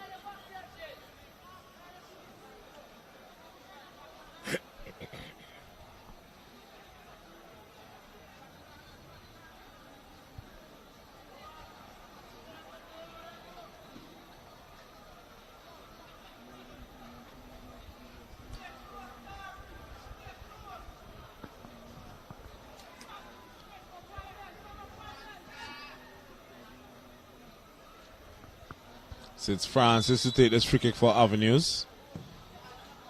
Slow. And easily dealt with there by Ted Roberts for the System 3 team. System 3 now could counter. But Avenues win it back well. Here's Raheem Westfield. Tries to get around Johnny. Westfield does well. Plays it over the top. But Butte, the skipper for System 3, comes back. The shot is taken. It's a goal! Aaron Hector scores. He tears off his t-shirt. And what a goal scoring celebration. He certainly would get a yellow card for that, but I don't think he would mind. No. Why would you mind? But there's still a lot of time. Ledgerwood plays it across, and Ariel Hector this time, he manages to score with his third bite in the second half. Third time's a charm. Let's see what the Avenues United team and Richard Haight could come up with to System 3. No, the Avenues. I want to see what they could come up with to ensure that they maintain this 3 points. But I hope they don't go ultra defensive now, because if they go ultra defensive, they'll be giving System 3 a chance, and they know they're good at that. So what they would have to do is continue to do what they have been doing, in that they would fall back in the midfield, crowd the midfield, play compact, and hit on the counter, because that is exactly what they were doing here a while ago. They were able to fall back, hit on the counter, and they got that goal. So we see a triple change being made here for the System 3 team after going down. There's 21 out, that's Jaden Jacobs. Yes, Jacobs is out. He replaced by Zayden Simmons. Number 25 is in. And Johnny is coming out. Kishan Johnny is out. He is replaced by number 20. That's Morelli Solomon. And also we have Desmond Lavier coming out for the number 5. That is Aaron Jackson. So we have a triple change here for the System 3 outfit.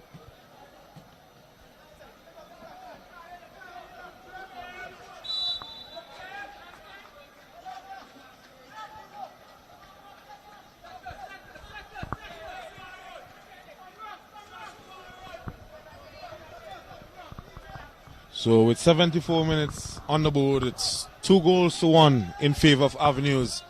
Ariel Hector and Romario Denny, the goal scorers for Avenues. System 3's goal was scored by Mr. Kishan Johnny in the first half of play with a delightful free kick, a peach of a free kick, I should say. A goal that should be in contention for goal of the tournament.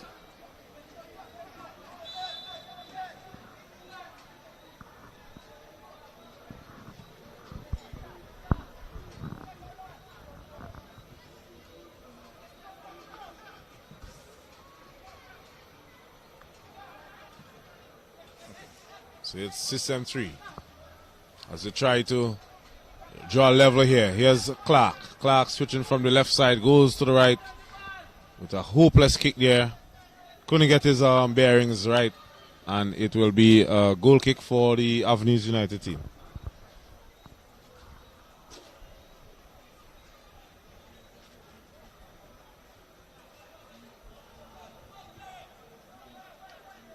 Matt Dowell will take this goal kick.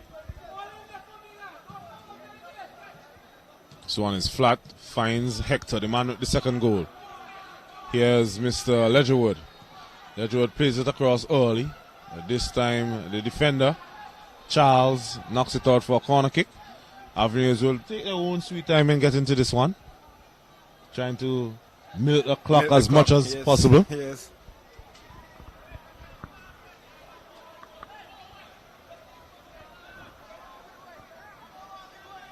And if you look at the setup, Mosey, it's a corner for them. But look at the amount of players they have in defense. They wouldn't mind giving that. You know, I just heard Damal Francis is telling them, I don't want us to be putting bodies into the box like that. Yeah. Let us stay compact. Right. So at the moment, it's only 2 to aim at.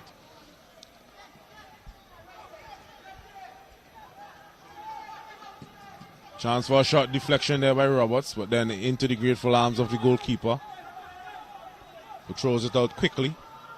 Finds Jack. Jack in turn tries to find Clark, but Jack still with it. Plays it out to Clark. Clark is upended there, and the referee's assistant on the far side waves his flag quickly. It will be a free kick to System 3.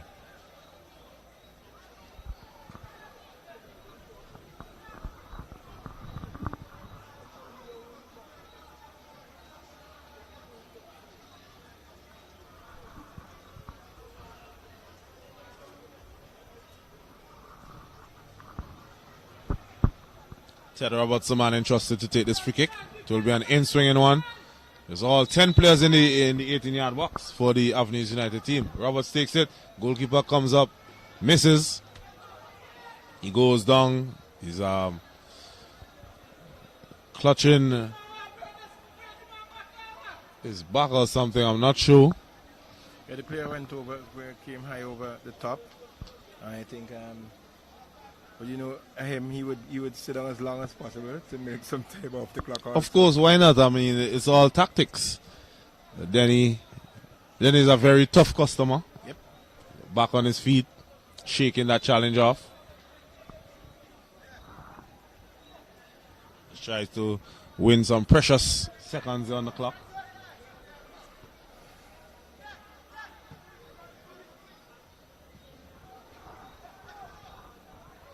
It's Clark for System 3.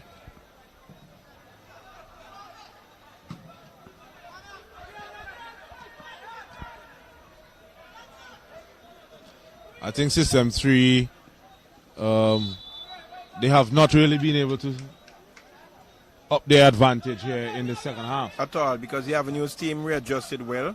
They pulled a couple of players back. They brought on Dukari Hector. They took off one of their strikers and brought Dukari Hector in the midfield to assist in terms of the defensive midfield play. And so they have been compact behind the ball as much as possible, not giving System 3 any room. That was a good shot coming in there. Had that gone in, that would have really spring some life into the System 3 outfit. That was a good shot coming there by Aaron Jackson. And for one of the first times that they switched off the Avenues team, because in previous instances we had he would not have gotten that shot. We had players converging on the attacker pretty quickly. Very quickly, yeah. But this time they were about half a step too late. And the goalkeeper is down again. So it seemed that from the first knock it was really something. He was not really play acting. Well, because he's down again this time. We shall see as we get a close-up shot on him. He's holding his head. You see Giovanni Clark goes in there. As we said, he's a Paul's Avenue man, true and true. He's drinking the water. Yeah, he does not mind that the water came out for the Avenues players. He was the very first one to go and grab a bottle. So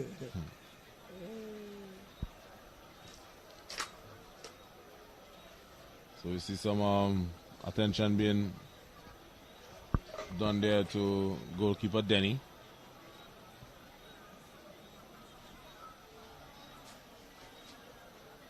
And I heard somebody saying some nights ago I was in the park and the goalkeeper got injured. And a young lady was sitting and she was asking, why they don't take him off the field? So I'm saying to her, no, darling, you can't take him off the field. He's the goalkeeper. If you take him off the field, then you would have to make a substitution. The game cannot go on without the goalkeeper. So then she understood. So I was happy that I was able to, impart some knowledge to somebody there where that is concerned. We see another change being being prepared for the System 3 team. Yes, Cordell that's Dalloway. Cordell Dalloway, set to check into the match pretty soon.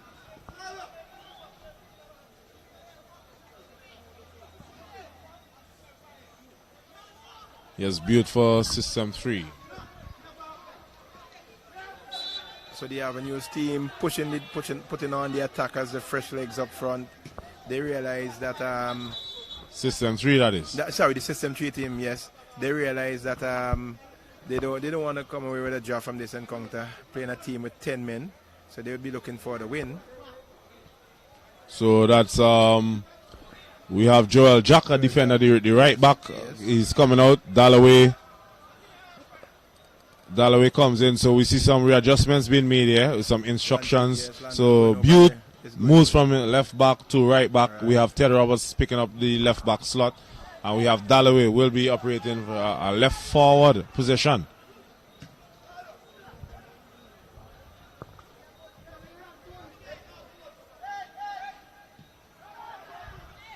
So here's Francis. Francis tries to release Westfield, but we know Butte, a pretty sturdy defender. Yeah. A very good experienced campaigner. Yep. Short in stature, but big in game. Very much so.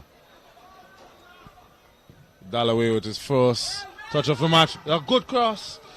And the shot there, it was well struck. Just couldn't get it on frame.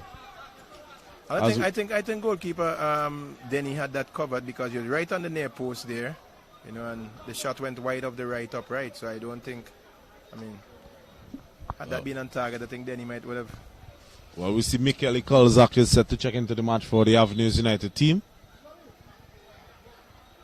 Yes, Kolzak, he will be replacing Mr. Raheem Westfield. It's an attacking change, fresh legs. Yep.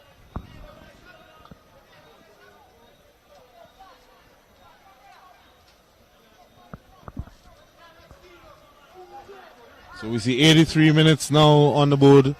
7 minutes of regulation time left in this encounter. There have been 2 stoppages thus far, so we might have a few minutes added on. We just have to wait and see what the referee says. That was a dangerous header cross there by Butte. Almost releasing Kolzak, the freshman, on. So you see Kolzak seems to be picking up on his right side. I think he will have a double role to play. Yes. Both in defense and attack. Yeah. Because he would have to contend with the fresh legs also of Dalloway, right, who was recently introduced. And we saw from the very first touch of Dalloway that he has a good cross on him. Yep. He's very good at wing play. I've seen him in the secondary school competition. That's one of his strong areas, taking the ball along the wing and crossing. So they would have to be very wary of that. He would stay very wide of the line and then he would cut in on you. Early cross. Defense ensuring that ball didn't come across to Janty James, who was unmarked.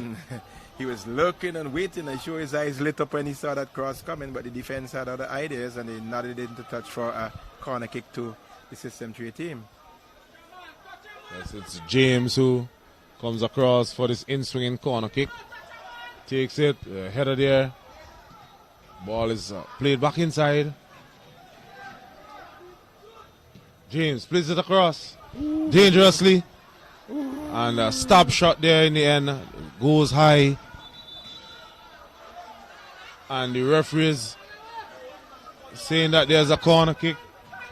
How on earth was that a corner kick? But the assistant referee had signaled for a goal kick. But the assistant referee had signaled for a goal kick. The referee, in his wisdom, overruled. I don't know where he saw that. Yes, he is closer to the action, but the trajectory of that shot, it was high. There was no defender close by. Close by, yeah. But Avenues, they did well to defend those 2 corner kicks.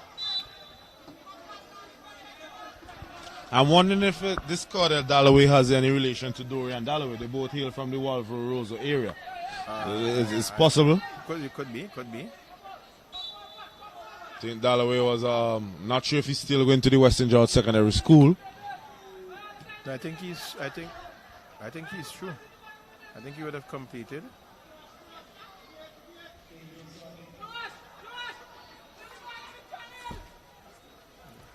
I've been told he's still going to the West St. George Secondary School. Okay, we have some very speedy statisticians at our disposal here. There were West St. George students sitting behind us. Okay. So he would know. I must commend the clubs in this year's competition for the nurturing of the youths. We've seen a lot of youths coming to the fore. Yeah. And I'm really pleased with that. I'm really in previous years gone by, they would have seen some in local terms there was a big hardback men playing, but now we're seeing the emergence of the youths, and this only augur well for the future, because I mean it would give the coaches. We are looking at 2026 in terms of that the World Cup being hosted by Mexico, Canada, and the United States, which would give the CONCACAF region an opportunity to have more teams in that competition. As you see, Avenues knocking the ball about confidently. This needs an early pass. Kolzak takes an extra touch. Needs to whip it in. Can't get his cross in. Terry Roberts snuffs the danger out. It will be a corner kick for the Avenues team, who will take their own sweet time. Yes, I will be taking all of 30-40 seconds off of this one.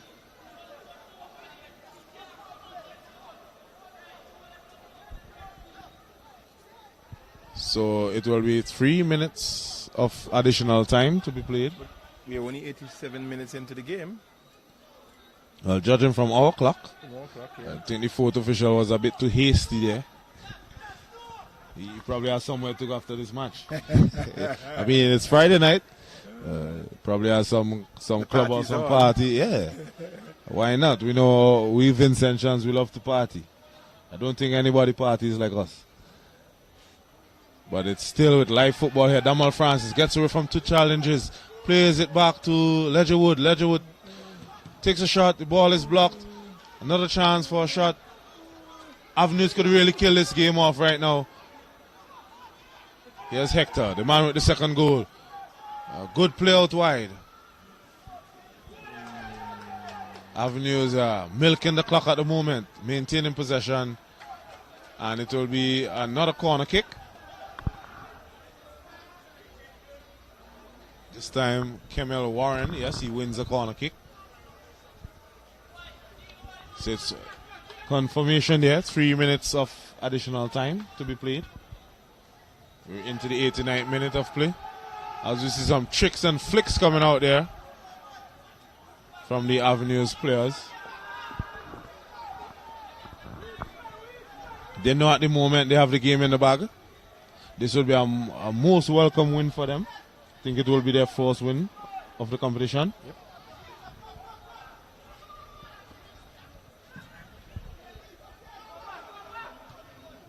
Big header there by the Avenues defender. System 3 tries to spring and attack. That ball is overhit. Everybody behind the ball. And System 3, if you observe, they still have 2. Well, now we are seeing some players going over. But I would have had all my players up front, including my goalkeeper would have been playing high too. Because I'll be looking for that goal for the equalizer to get some points from this one. Butte lofts it inside. Header there.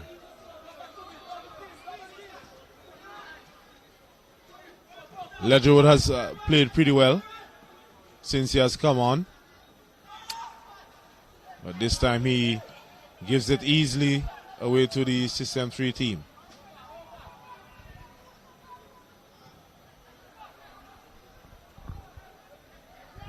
Here's Butte.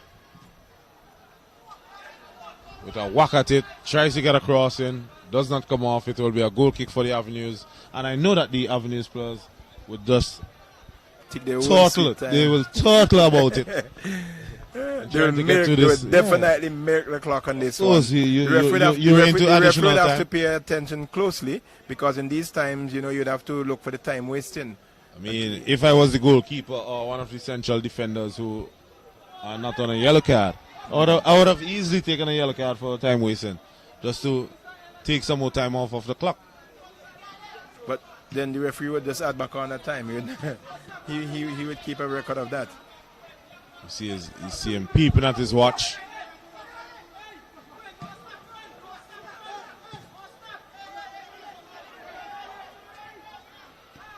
Charles. Almost playing it short to his goalkeeper.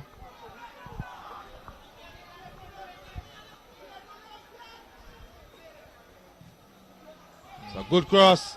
Dalloway with the header. Oh. And it's a goal. So Dalloway scores. And you were saying, Andrew, in the previous game with Hope and JEBELLE. They scored in the 91st. This goal came in the 91st minute of play. And that is detrimental. I really feel it for the Avenues United team after playing so well with a man down from the 40th minute of play. Yes. Cordell Dalloway with a big header. But I think that play broke down from the number 25 Ledgerwood player. He had the ball in the middle of the field, tried to do something fancy and lost it. The ball was spread wide to Butte, and Butte took it down, played it down the flank, and the cross came in, and that is what caused a problem for them. It was a very good cross nonetheless. Yes, though, very good cross. Because he had two players on the far post to aim at, and in the end he picked out Mr. Dalloway.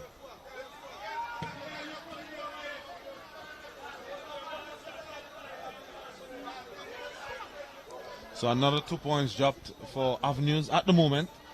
There's still time. A goal only takes a second to score.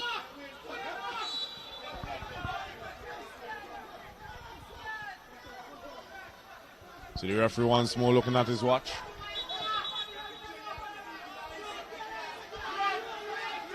So we see a yellow card there for, is it the number 15? He's not for sure. Avenues. Yes, Josh Nash.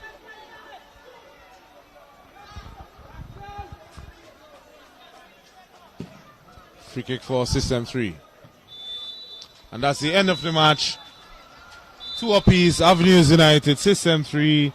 It's all level here at the Victoria Park. The final of the doubleheader on this Friday. We had a goal apiece for Kishon Johnny and Cordell Dalloway. No, I think the second goal would be given as an own goal. From my vantage point, it seemed to would have crossed the line before. But we'll have to wait and see what they said. Because the defender was trying to clear. So this game ended 2 goals apiece here at the Victoria Park. System 3, Avenues losing the play in the 40th minute, but being able to hold on all the way into the 91st minute of play. They were 2-1 up, and System 3 equalizing, getting an equalizer in the 91st minute of play. So it all ends square, 2 goals apiece. 2 goals apiece in this encounter here at the Victoria Park.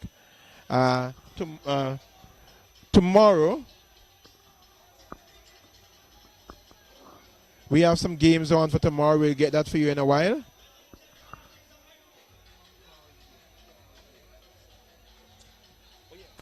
Tomorrow at the Victoria Park, we'll be having a female, the female committee will be putting on a program for the young ladies, the ladies who take part in football, the women in football, from 12 noon here at the Victoria Park.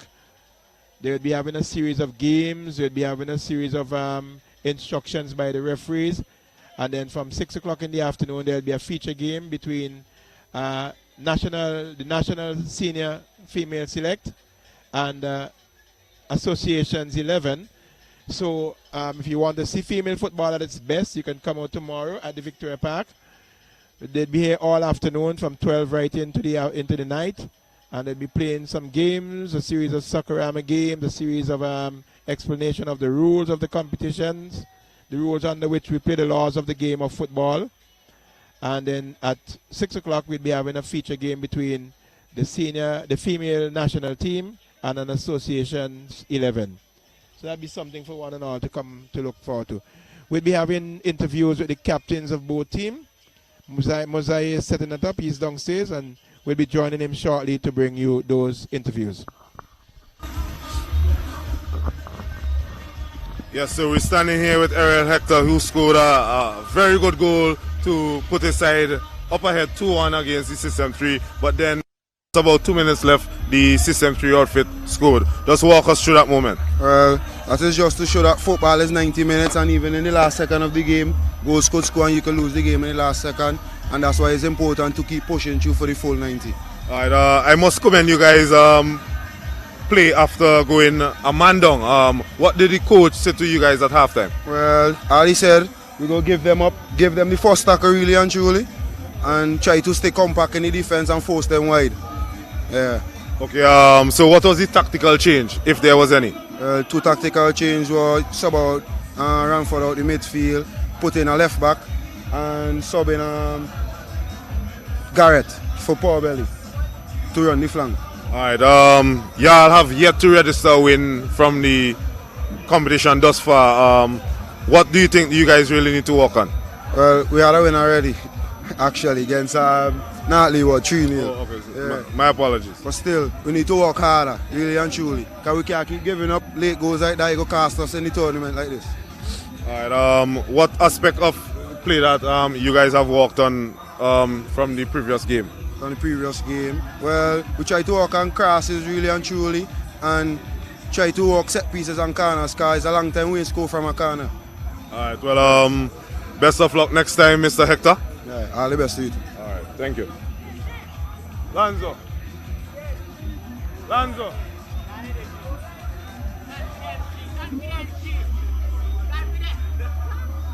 Yeah, so we're standing here with Giovanni Clark.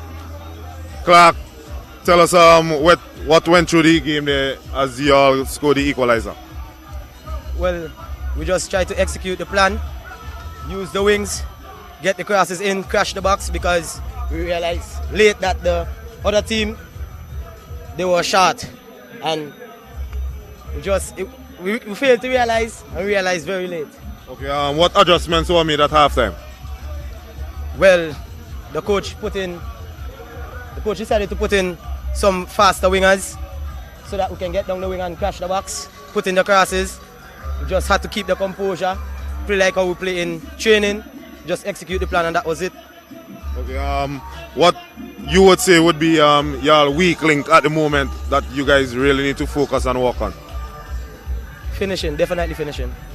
Because we are creating the chances and we are keeping the ball very well, but just the final part. Alright, so what else can we expect from System 3 going forward? Just gonna train hard, come out and play hard, and great things will come true. Alright, well, thank you, Mr. Clark. Thanks. Yes, so we just heard from Giovanni Clark and also Errol Hector, both captains of the System 3 FC and the Avenues United team. This is live football here at the Victoria Park. The game ended 2-2 between Avenues United and System 3.